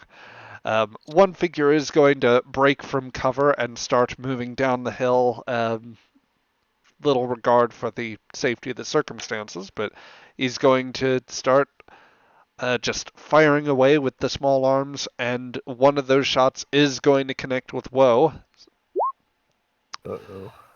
which that is. Oh dear. Ooh. That is. 9 points of stress that she's going to take. Oh, God. That's almost dead, right? Yeah, Well, uh, that is a good bit of the way to towards being dead, especially since this is a lethal. This is meant to be a lethal attack. Um, so one of y'all going to spin the momentum for to avoid the injury? would the player group like for me to do that? I would be delighted. I think so. How much do we have to spend out of the 3 we have left? 2. Two. Yep. Unless she has the tough feet talent. Um, I don't think so. she does not. Shame. She's actually missing one, it seems. I'll have to, That unless. should have gotten re-healed because that was what happened when there was that whole like plant issue from a while Yeah, back. yeah. Well, it's more I realize I issues for later. Anyway, um, so with your permission, okay, yep, 2 momentum spent out there. Give her. She's going to duck down and just swear repeatedly under her breath. Cap, permission to make him regret his life choices? Granted. And with that, Kill them. Kill them a lot. she's going to pull her own disruptor pistol and start returning fire. I'm going to say that with your order, you may assist with command and presence here.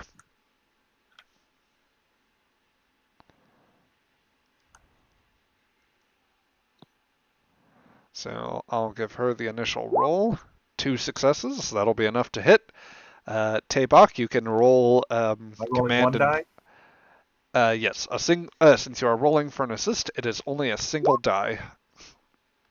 Well, No. it's a 0, but it's not a complication. Yes. I You got take that what going. you can. Yep. So, Woe is going to just effortlessly return fire at the location. One hand still clutching at the the part of her abdomen where the disruptor round connected. Oh dear. Well, that's 2 effects in her roll, which does at least mean that since it's a vicious 1, that allows her to deal 4 damage. If you wish, she could re-roll those zeros, but it would be at the cost of your 1 remaining momentum. No, we're going to hold on to that for right now, I think. Okay. I don't know how much good it's going to do us, but we'll see what happens. Well, that will be 4 points of stress then dealt to this figure here. So it's going to stagger him for a moment, but he's going to stay on. He's going to still be fighting. With that, I do think Woe is going to at least drop prone so that she minimizes her own. Massive profile. Yeah. Good plan. But yes, more fire coming up from the ridgeline here is going to. I think that someone's going to try to take aim at Koth as the other person immediately nearby. Keep the fusillade going. Still not enough from that range with the type of small arms they're using. It is not particularly easy to hit from there. Um, so the turn order goes back to you. Who would like to do something? I'm gonna Can shoot somebody. I think. I? Use... Oh, go ahead. Okay. Okay. I was gonna say I can shoot if you'd like me to, or Go if right you'd like for to it. Go shoot. for it. Go Okay. for it. Excellent. Yes. So I will pull out my disruptor and I will fire Okay. at what range are these guys at? They're So both within disruptor range. yeah. So zones in terms of ground combat, at least as has been explained to me, it matters very slightly less. I'm going to say that the Klingon on the or the individual on the ridge to the south of you is going to be easily in a close range. So they are like just on the cusp of being a zone away. These ones are probably on that are um, sort of northwest of your position or northeast rather.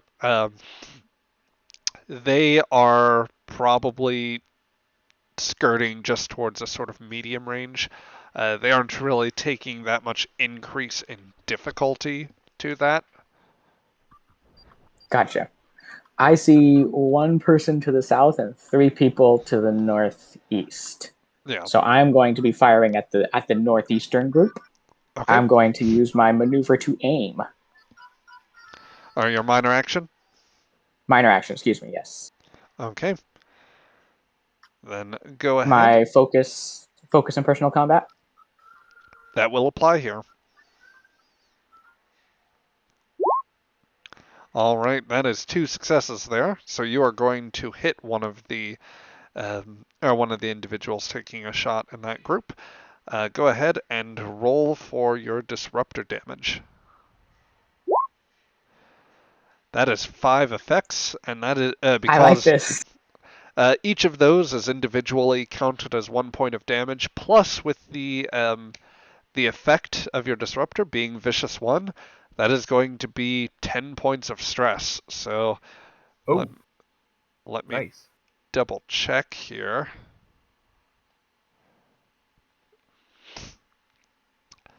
All right, so that is. Well, I will also ask very quickly, is this a lethal shot you are planning on taking? I would say no. Oh, Okay. That works out perfectly fine then. This is going to be a non-lethal injury, or so far as disruptors are concerned, one that it will take him longer to die from. Exactly. Aiming for the leg, the arm, something like that. Yep. Your shot easily connects with the disruptor carrying arm of this individual. That is still going to be considered an injury, and so that's going to take that one out of combat. And so after I do that, I just turn and say, I have one alive. Yeah, it's presuming well, I mean that it's all well and good, Kresic, but not going to do us good if the rest are alive and shooting. God damn my terrible accent. she chose a difficult one. Yeah. Unless that's her normal accent, and what she otherwise uses is not. She's been gaslighting you this whole time. I would not be surprised. I wouldn't be upset either. I think. All right. So the order is going to go back to that group, and seeing that one of their comrades is down here, one of the final figures from up in the ridge line to the northeast are going to take a shot in your direction once more. This time they're aiming straight for Kresic. Uh-uh. That is a hit. That is a hit. And that is going to roll for 4 points of stress. So not enough for an injury, but still a nasty little burn there.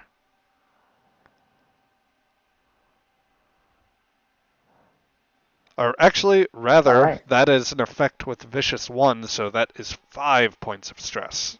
That is enough for an injury. Yes. So, you are taking incoming fire. This constitutes a lethal injury from the way they are trying to shoot. You may either take said injury or you can, absent momentum, you can give the GM threat in order to ignore the injury. You can also, I believe, use your momentum essentially to create, or Yeah, that's rather a your real dangerous determination. one. But it's a Determination, real rather. dangerous run because it doesn't actually avoid the injury. But party, what saith you? We don't need you going down. You're the medic. Yeah. So Okay. the only unless physician, you can heal thyself. I can, but not on this turn. Right. It'll need to come back around to me. Right. So yeah, I guess Mr. GM gets a threat. Like he needs more. Okay. So one momentum and one threat, or two threat. One. We might as well just use this last Okay. one we got. 1 and 1. Yep. That last one will not come out of my pile. Oh dear. Well, let me handle that for you. Yeah. We are now officially all momentum off the table. Yeah. Great. So it's back to us, yes? Yep. At which point, Lee Wan, who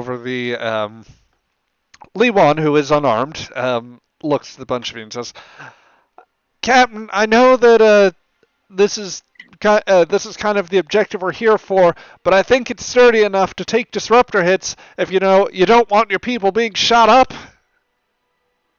Take cover. So is it our turn to shoot now? Yes. Yes. And as a kind GM that I am, I will allow I will allow the minor action for the turn to allow people to move behind cover. Yeah, probably a good idea. This guy, I don't know if I can do anything to. The guy to our south. Mm-hmm. That's not the one who's wounded, right? That's still an active participant. Yep, he's still pretty active. Okay. Woe basically clipped him. So I'm gonna shoot him. All right. See Give me how another well- control and security roll. Yeah. Control is the okay one. It's just that whole security one. 2 dice. Here we go. All right. That is a hit there. So go ahead and roll me damage, please. Dr. Pistol. That is 2 effects, which each treated as 1 point of 1 point of stress plus, because they have the vicious 1 effect, it gets treated as 2 damage. So that'll be 4 more points of stress. Your disruptor shot does make contact with the individual, but not enough to do what you need to. Okay. He's definitely like looking a little worse for wear now as he's taken 2 indirect disruptor hits. Yeah, oh, and I am firing lethally. Yeah. There is no doubt about that. Klingons, we don't like being taken prisoner. That's just dishonorable. Okay, so I guess it goes back to you, Mr. GM. Yep. So now that you are all kind of working from behind cover here, there's going to be another shot from the ridge line, suggesting that there are others up in the south that you haven't seen yet. But they will not succeed at hitting you. Bolts of sickly green will continue to rain down from the shrubs and foliage, either impacting the ground and turning it from the gentle grass to a sort of molten glass-like substance, or colliding with the sensor node, but being distributed or otherwise sort Dispersed. of dispersed. That's the word I was looking for. Being So the dispersed on the. shooting at us from the south, is it enough to reveal their positions? Like You have a token on you have a pretty good idea, such that as consistent as the bursts are coming down, you could take aim at them without increased difficulty. back to us. But Who hasn't gone yet? it would be, I think, Dekoth and Lee Wan who haven't done anything. Correct. Who One of are you both may also act again as well, um, but it happens at an increased difficulty depending upon the task that you want to do. right, but they are both they're both unarmed. Takoth has a dagger. Yep. All right, so we have one token showing a Klingon on that hill to the south of us, who's been winged twice. There are more of them over there. Yes. In all likelihood, yes. There's at least 1 or 2 more based on the number of shots that are being fired from that area. Uh, okay. I'm gonna have ba-da-ba-doo-ba-doo. Can Woe do? Does she have a disruptor pistol or a rifle? She's only got a pistol on her. Oversized anyway to fit that giant mitt. Um, can she give us some suppressing fire to the guys up to the northeast of us? Yep. She'll give you an acknowledgement saying that she'll try to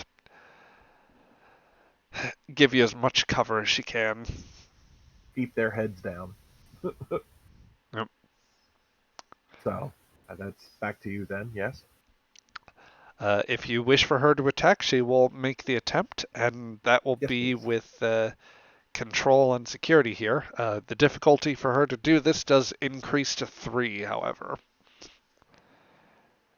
Okay. I don't have access to her character sheet. I can roll for woe. Okay.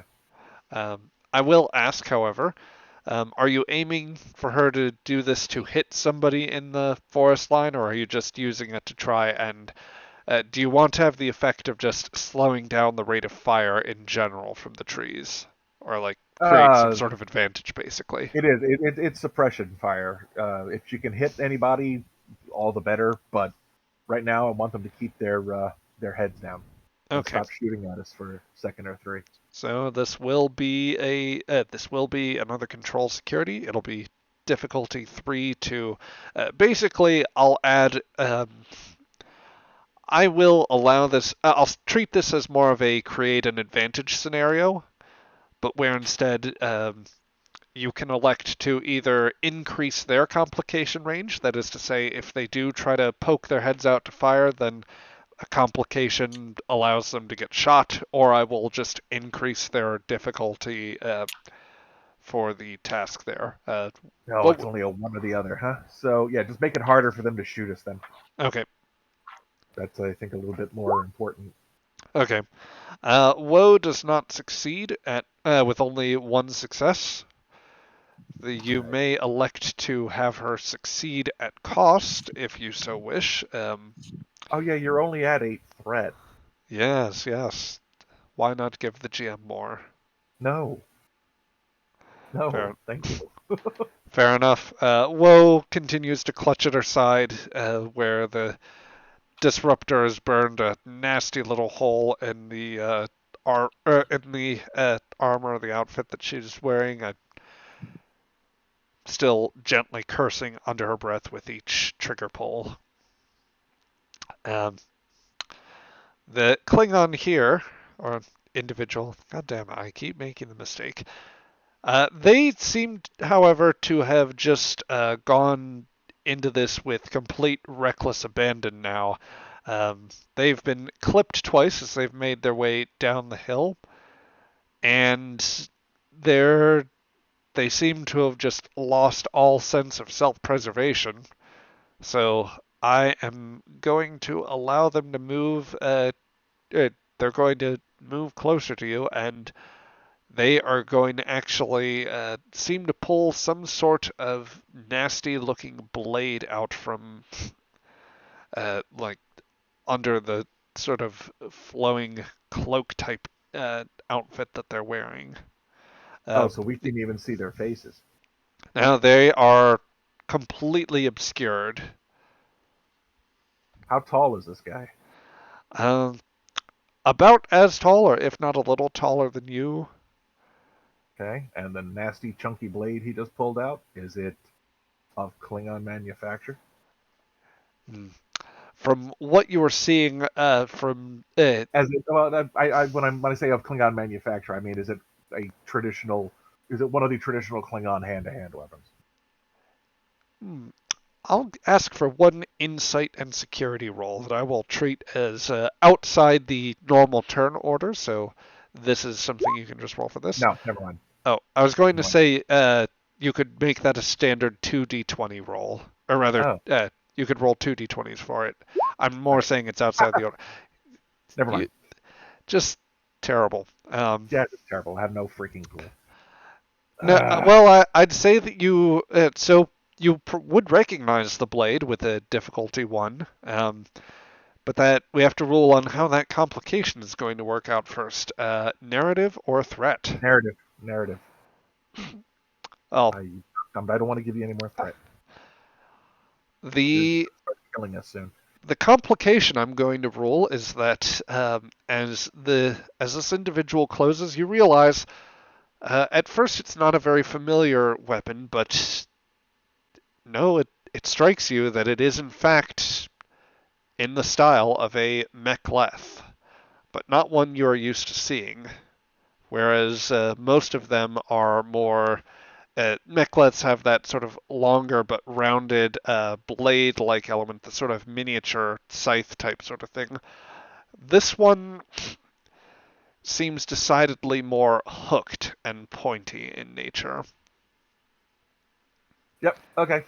And that moment of thinking leading you to realize that the GM has not just been making mistakes all along.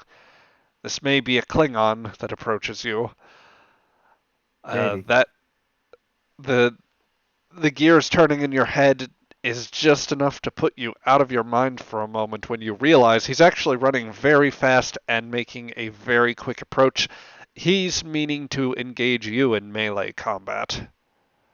Yep. So he's just going to go for a running leap and swing at you with daring and security, which you may contest. I will do what I can. 2 dice. Yep. My focus of melee combat would kick in. Yes. It would kick in for whatever it counts for. You need to beat 3 successes here. Yeah. 2 And dice. No momentum. allow me to say, first and foremost, if you want to buy more dice, the GM is always grateful for additional threat. However, there is also, well, there's nothing to do now, but there is determination in the future. Tell me, are you responding with a mek'leth of your own, or are you going for the? Are you trying to just block with? Oh no, Mek'leth. Okay. Both of them drawn. Well, you can't draw both when you have a disruptor Oh. out. I dropped the disruptor Okay, disruptors. I will. on the ground. I'll allow for the disruptor to be dropped. And as you attempt to describe the attempt at blocking that you try to go for. Describe it. All right, if Yeah. he's What? doing a scream and a leap with weapon held overhead for a chopping motion, then again draw the two and then with the right hand try to block the one that's coming down at me. My plan is block that and then take out a kneecap with the other one. Mm, Hamstring them. indeed. We don't have more than we don't have too many extra tendons in the backs of our legs. That's true. Unfortunately, this warrior, whoever he is very capable and very strong, and you find that the single mek'leth you had ready for defense is not enough to hold it in check. Yep. And since I got 2 successes over you on my roll, I am going to spend one of the threat that I would earn from that to re-roll some damage there. Yeah. Good enough. So that is 5 6. points of damage, plus the effect allows, with Vicious One, that is going to be a total of 6. So yeah, that is going to drive the mek'leth down, and he's going to adjust the angle so that as your arm, gets pressed down, he will just bury the point of the blade into your shoulder. Can I do anything with my 1 point of determination to reduce that damage? You can at least, I believe, use it to ignore the injury that he's dealing you here. Well, I'm gonna have to do that, or I'm gonna go sleepy bye. Yeah. Can I recommend that you don't do that? Because I can get you back in the fight without you having to spend your determination on my next turn. Okay, then I will hold on to my determination and see if Crescent can keep me alive. Okay. Well, which is good because depending on how that goes, that blade comes awful close to nicking a major artery. But it is enough to send you stumbling to your feet as the blade stabs and slashes as he cuts away. I'm gonna have a really good scar. Yeah. Okay. So yeah, this warrior has closed the distance and dealt your captain a grievous injury. The turn order is now back to all of you. Are we back to the beginning of the combat round yet? I believe that Lee Wan technically hasn't done anything, nor has Taybok. no Or not Taybok, shit. Dekoth. Taybok. Yeah, Yeah. he should probably go in and fight this guy because he wanted to prove Yeah. to me he was a good warrior. Distract him. I think that's a good plan. We can definitely do that. Yeah, I mean, I can at least use him as a meat shield. All right. Takoth is going to take out his dagger and go to swing at the dude who closed in on the captain. Oh boy. Let's see how that goes. Give me a daring and security roll, please. All right. Would I apply my brawling focus? Absolutely. Awesome sauce. Okay, that is 1 success. And the warrior is going to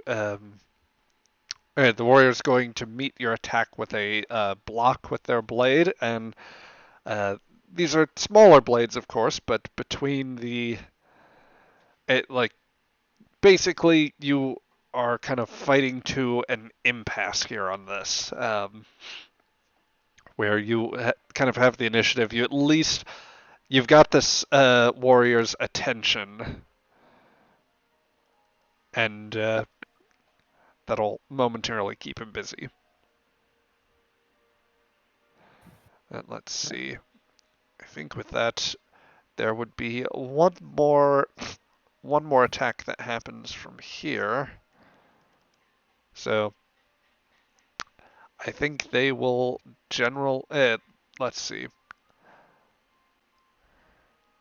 With Tabak and Dekoth kind of out of the way, and I think that Kresik and Woe are in a position around the node so as not to be in a great condition to be shot at. I think that the Klingon is just going to take another shot at or going to take a shot at the Aaron Sen, Lee Wan. So let's see how that goes. Okay, some shots are going to harmlessly disperse over the metal plating that covers the communications node and sensor node. When the NPCs are shooting at NPCs, they all miss, but they really don't like us. Yes, they can smell the player quality to you. The PC Halo, they hate that. Yep. And all right, There be some meme worth referencing here. NPC I sleep player character, and then they wake up. All right. So I think that's I will treat it as there have been 5 actions here. So Lee Wan is probably not exactly in combat order, being that she is unarmed, and I don't know if anyone who's playing her would have anything they want to do. So I think I will unless Victor or Joe, if you would like to have her do anything, then or if that's not the case, we can just pass it along to the other players. I'm good with just passing it on. Yeah. All right. Yeah, she's just going to slump down and try to maintain as minimal of a profile as possible. So she'll say to the lot of you, I don't suppose you and your crew are any good at this type of situation.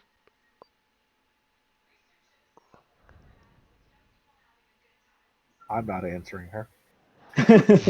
Yep. At the moment, I'm too busy bleeding. Yep. All right. Let's shift you back a So little bit. it is PC's turn. Would you like me to get you back up and in the fight, Tabok? Please. Okay.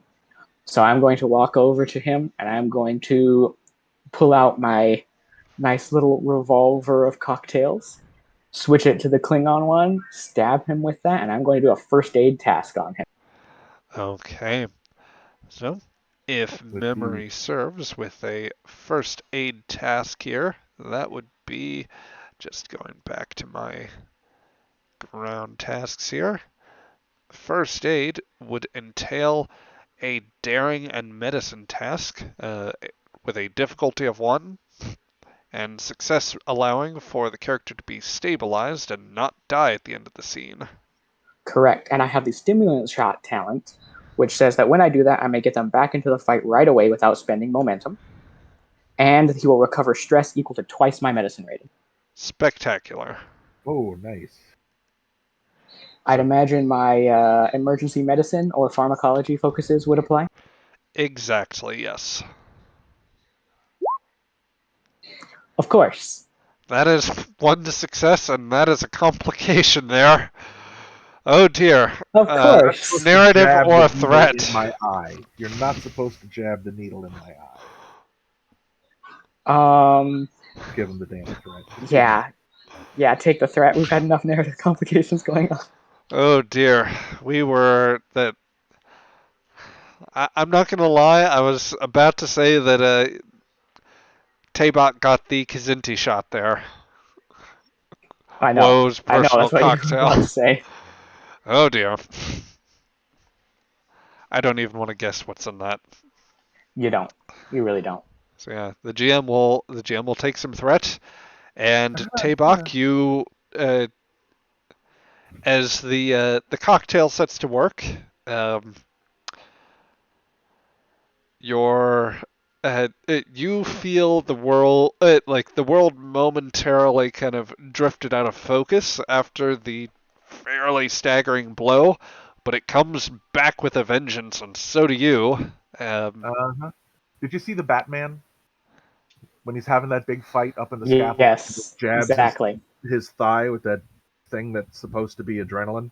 I'm figuring that's what it kind of feels like. Yep. How much stress did I get back? 10. Okay, I didn't take that much. Okay, goody. But you can but you can heal up to 10. Okay, cool. Yep. So Tabak, Uh, as you get up, the scene is very much as you remember it. Disruptor shots are being traded between Woe and the figures in the hill to the south. You are still taking fire from the northwest, but it wait, is am I looking at this incorrect? The guy who ran at us came from the south. Yes, yes, but there are other figures that are are on still the in south. the south ridge that you haven't seen yet. You can discern that there are at least a couple points where disruptors are being fired from. However, um, essentially, as part of the earlier check that you didn't quite succeed at, you haven't confirmed how many of them are in the hill. This was the insight task I asked everyone for at the start. Right. So the guy who ran at us, we still have more from the south. The guys up at the northeast, those are the ones I was having Woe shoot at to keep them from shooting at us. Say again? Okay, the guys. I'm assuming that this line is the ridge line at the top of the map. Uh, so the ridgeline is this more like subtle discoloration type thing. Okay, I can't. Apparently, I can't make anything go sparkly like that on the map. Yep. But those This is those kind guys of a right. there's a cliffside up here essentially. Okay. Well, the guys who are nearest to where you just pinged, those are the ones I was having her shoot at Oh, because those guys were shooting at us, were they not? yes. There are also shots coming from up here as well. Right. Well, the way her token is positioned is she's got a better shot at shooting those guys than the ones to the south. Fair enough. We will revise the scene accordingly, with Woe trading shots with the Klingons that, as you would guess at this point, that are up in this area here. I'm not guessing or assuming anything. I'm guessing that the guy who came at me is armed with a non-standard, Klingon style weapon. Fair That's enough. all I'm assuming at this point. Yep. I'm an engineer. We don't make assumptions. But there are additional shots coming from the south as well, where uh, Yeah. this one figure came. Okay. So is it our turn? Can I would like to spend my determination to go again at no increased difficulty. To keep the initiative, as it were. What value would you be tapping in this case? I am going to use the value I am the product of my achievements as I switch my revolver to the Gorn cocktail and inject myself with it. Oh Ooh. no. Okay, so you tap your determination and take the surge of activity so that you may complete the task without without having any penalty to it. Um, and you conduct a daring and medicine task on yourself. Basically, the equivalent of that. But no, what I am doing with that surge of adrenaline would be to shoot at somebody. Okay, so The flavor was just me. It was just me shooting myself with it. okay, so Does that make sense? the idea is you're basically you're giving yourself an adrenaline boost and then you're trying to take a shot at someone. Is that what I would Correct.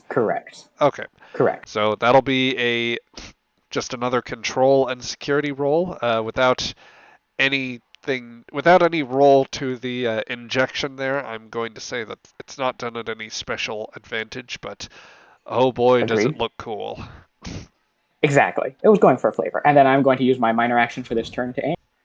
Okay.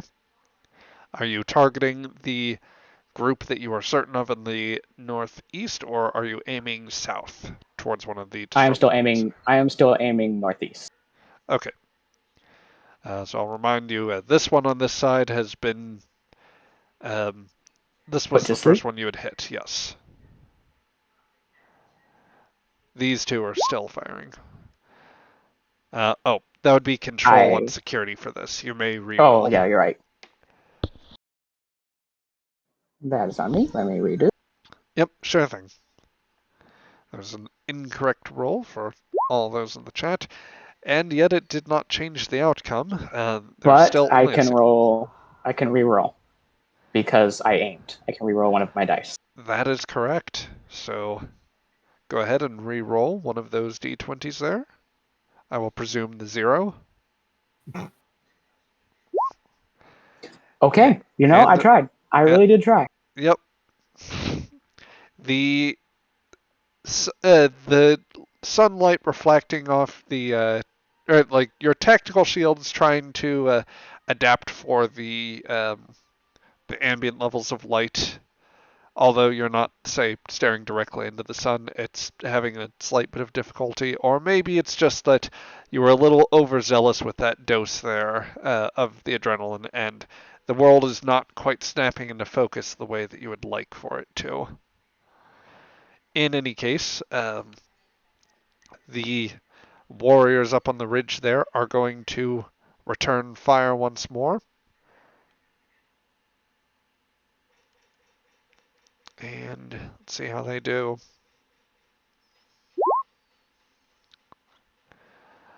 But to no avail. The firefight seems to be moving at a bit of a standstill, essentially with at least for the those on the northeast, they are struggling to do much of anything against you. Although whatever forces in the south seems to have had slightly more impact. Let's see. The turn order goes back to you. All right. Yeah, that dude who just tried to take me out, I guess I'm just going to stab him a lot. Or at least pretend I'm going to try to stab him a lot. Okay, so you Right. go in for the melee here. I'll be generous, and I will actually allow Dekoth to assist as you make another daring and security attack. Or, Here we go. Oh, we'll assist. Somebody please well, assist. it won't mean anything because Tabak did not succeed. Oh. However, I'm high. Okay, so yeah. Now, same Tabak, problem. you with him. can always Oh, gee. you can re-roll this if you tap your determination. Rather, you tap one of your values to spend a point of determination. One of the options that gives you is I believe it is. Let me reopen the folder with that. The moment of inspiration. So that after a task roll, the player may re-roll as many dice in their dice pool as desired. So yeah, I guess the value I would tap is as long as there is life, you fight. All right. So Either you that or I will die, but I will not die stupidly. Either one of those is going to work. nope. All right, so determination. So let's try to re-roll that, and nope, there we go. Wow. Oh. I need a 10 with daring and security. I need a 10. Yep. And there are. Also, just as a heads up, if you take another injury, you are dead. Yeah, I know. So I'm dead because I just got hit with 3. So yeah, Tavok is dead. Well, So much let's. scored. That means I'm The captain. Woohoo! Yeah, probably. well, the one small bit of saving grace, and perhaps you can call this GM intervention if you like, but this is just what is you're I'm not going to pull punches here. This Klingon certainly isn't, but he doesn't have to because he has long since judged you as not the proper threat here. Um, Rather, he's engaging the one Klingon that has matched him for strength. So as you attempt to go in with your mechleths, just in the essentially as you are like going in for uh, going in for a slash with both of them, he's just gonna punch you right in the nose. Yay. So yeah, right in the nose, and he's going to knock you prone with that. Okay. That is 2 points of stress there, with the one effect being the knockdown. So, unfortunately, Captain, you do not get to have your badass moment. Nope. Um, I didn't.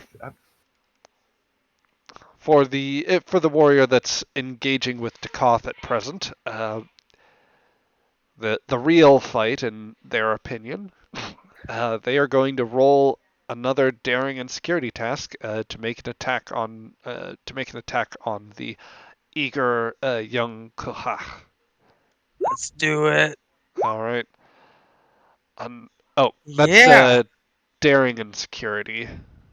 Oh no. But I think that Dakoth's daring is better than his security. They're So the that's same. Yep. So you are the results would have been the same. You match his 2 successes. Um, it maybe he this person might have gained the advantage on you for a moment, save for Tabok's brief entry into the fight, and after he backhanded the Klingon captain, he was just able to match blades with you in such a way that no, he tried to make contact, but you managed to block. So that fight continues unabated. Initiative goes back to you. Let's see. Would you like it while we're on this? Would you like for Dakoth to roll, or would you prefer that? I suppose Woe could act. Well, Woe is apparently still trying to keep the other guys on the northeast keep their heads down. So yeah, let Takoth try to kill this guy because obviously Tavok can't. I've made a crappy character. Go ahead. Daring and security. Yep. One success. Rocking And it. Ah. oh dear. That is a lot of. Okay, so they are ones and twos, but yeah, that's not going to be enough to break through. You get too eager with your attack, and the warrior is going to the warrior is going to connect with the dagger and kind of give the blade a spin and like send it off to where your guard is out and just go in for a slash.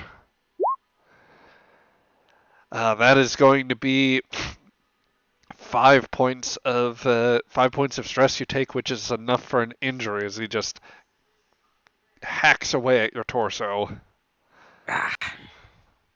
That is enough to deal an injury, which means that Dakoth is sent down and presently unable to fight. And he's not pulling his punches, as I've said, so this is generally a lethal strike here. So he needs medical treatment by the end of scene. Otherwise, Otherwise, he's not making it through. I believe that you still can choose to ignore the injury, but that again would require determination in this case, or giving the GM threat. Um, Either that, or allowing Kresic to do his or to work his magic. What do y'all think? I don't know. That would depend. Kresic, was that a once per scene sort of affair? No, it is not. Okay.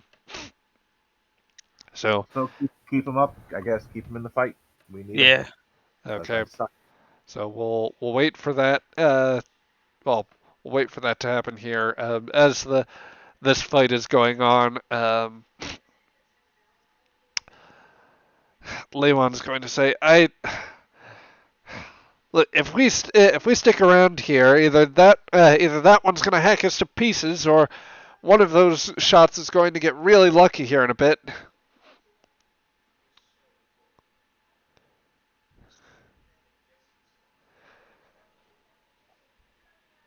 Would any of you like to do anything in particular? Um, do, do any of us have any actions left for right now?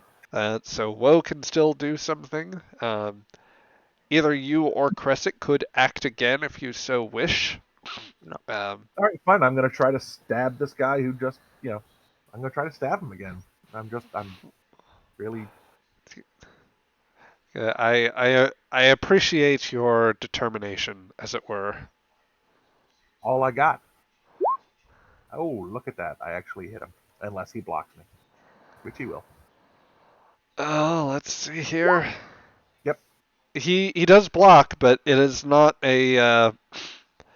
it's not an easily deflected blow, and he actually has to put his gauntlet behind this. You basically blade lock him for the moment. Uh, so the order goes back to you. Woe is going to wheel around and come in while while you are distracted, or rather while the warrior is distracted, and with a grab at the sword. I don't remember if she has it over her side or like to her side or over her back, but she's going to just take a nice swing pulling that out, and that will be another daring and security.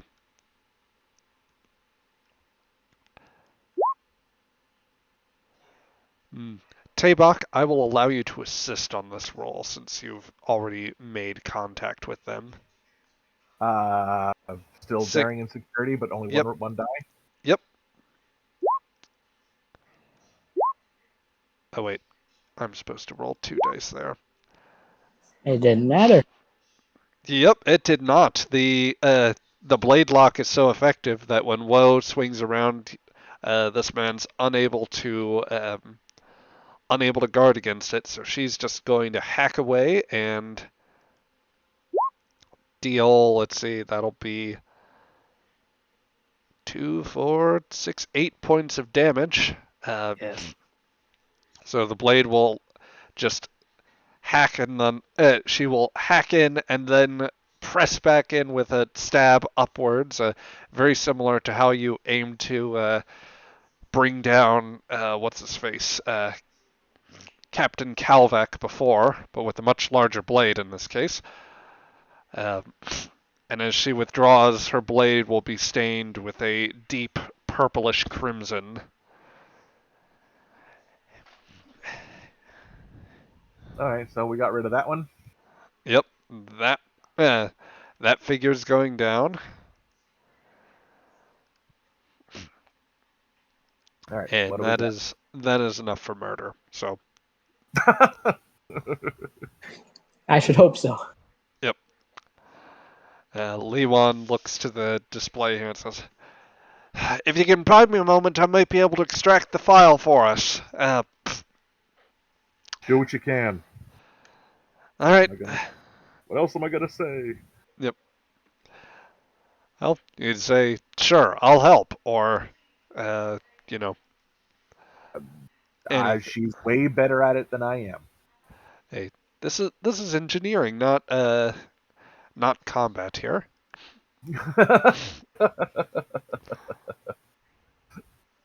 But she's a little more of a specialist. Very quickly, there is going to be. Well, I think that there's going to be one more attempt by the the forces to the south to try and take a shot at you. As their comrade falls, I think that they would probably wind up breaking cover in the process as they come out to make their shot. And let me set them to visible here so you can make out a couple more figures. But their shots are going to go errant there. They'll fall just shy of the general vicinity of where Woe and Dakoth are. So, turn order goes back to you. If you would like to make this a quick and easy type thing, then I would say if one of you wants to roll for Li Wan here, I would allow for a daring and engineering roll. It would be high in difficulty, but it would have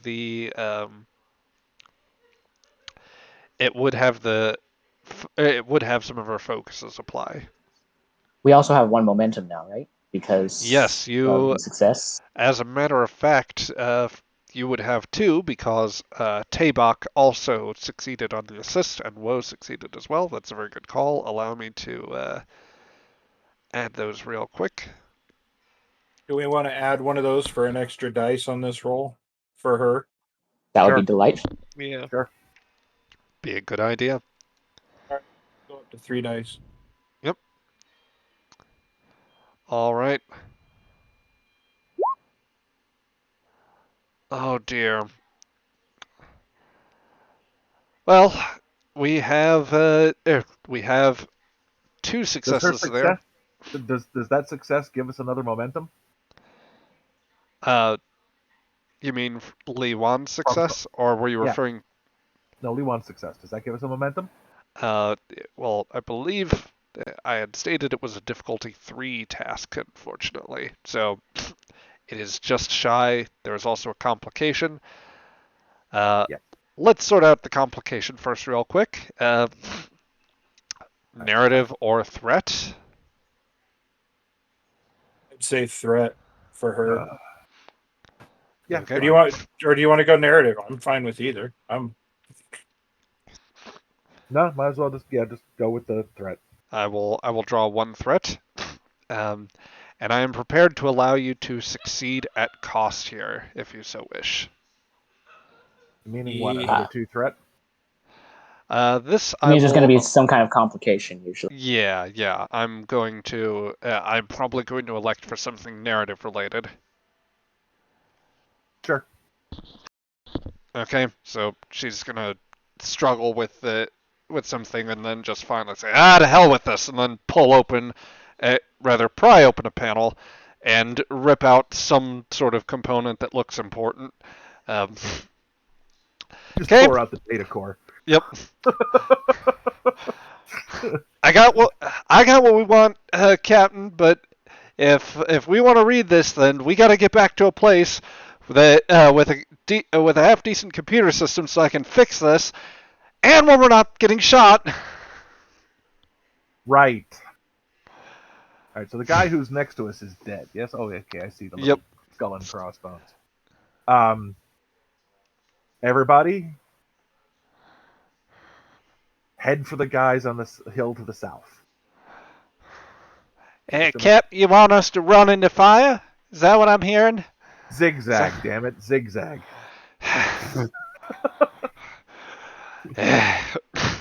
You're not paying me enough for this. Not yet. Woe clutches the injury at her side and says, "Yeah, the one time I'd like a transporter. All right." And I'm going to ask everybody to give me a fitness and security roll here. And I'm going to spend a point of threat to increase that complication. I'm going to spend 3 points of threat to increase that complication range up to 3. I'm dead. All right.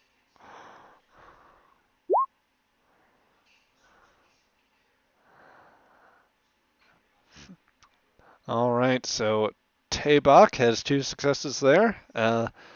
What's Eh, the difficulty? oh, 3.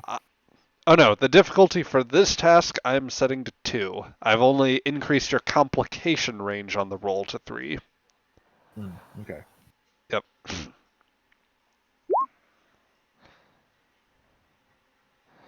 Okay. Um, I should roll for Woe, and then Cheesy, if you go ahead and roll for Dekoth here.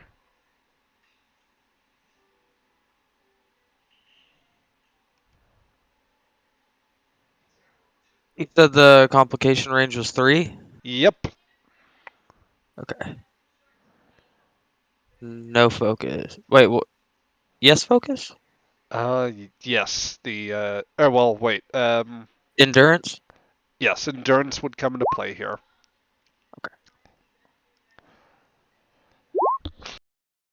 Okay, so nobody rolls complications there, except. Oh, wait. No, I forgot to adjust the range. Oh, no. Whoa. Oh, no. Uh, Woe's gonna be taking some fire here.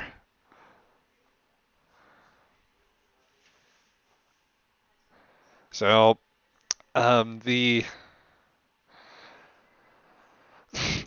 lot of you make your run. Lewan and Tabak are out ahead. Lewan's honestly moving a bit faster with the zigzag ahead. Her, it doesn't make as much sense for her to run out ahead, but Takoth quickly like catches up, like it's very close to catching up with you ahead. Kresik, you are left to somewhat lumber behind as you make your run Well, towards the yeah, hill. I have to drag the half conscious um, Dagoth because he took an injury. So Oh, that's right, that's right. So Dekoth shouldn't have rolled in general. I am going to say that Li Wan's 3 successes there does earn back 1 momentum. So you at least have that for the pool. Woe, however, is in a position where not only is she, well, though not unencumbered, she is also lagging behind. That injury starting to grate on her a little bit more. The northeast position is going to answer with fire as she tries to move away and thankfully not connect, but I'm going to say that Tabak, you are at least in a close enough position to where um, you are able to make it up the ridge line.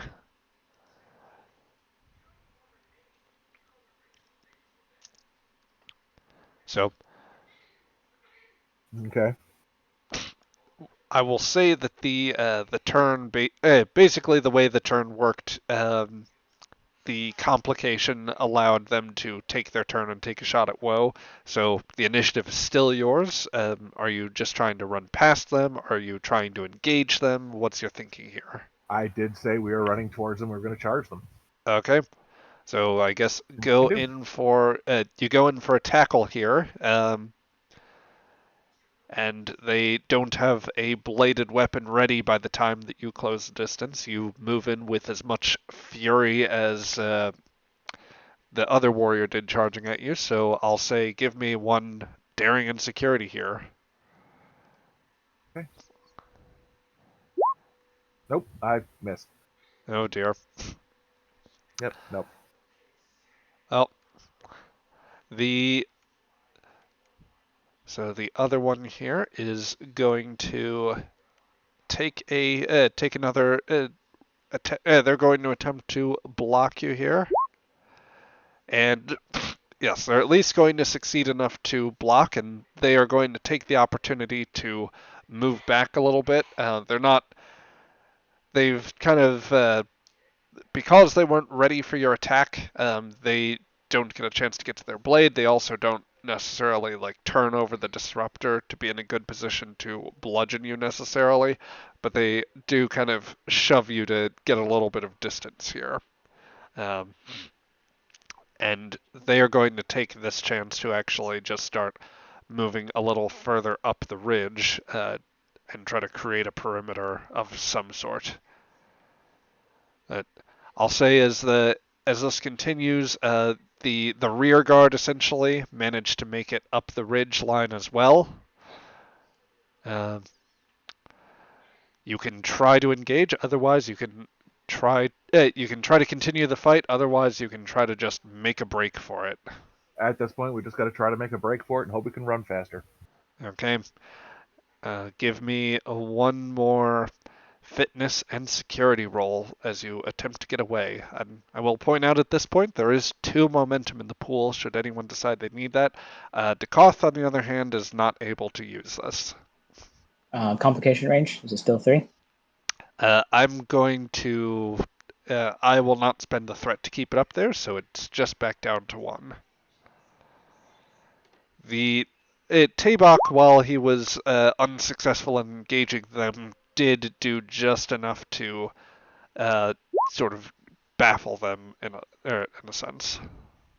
Or, I made them perform a tactical withdrawal yep, in confusion. yep. Okay, so one success from Tabak, 1 from Kresic. Let me go ahead and roll for woe here. Okay, that's 2 successes. And then I'll just get in the roll real quick for Lewan here. Oop. I'll take this second one there.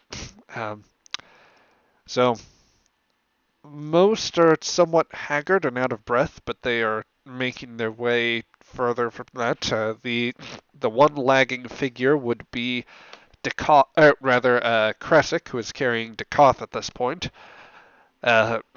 Kresic, you did roll a complication there, so I'm asking narrative or threat.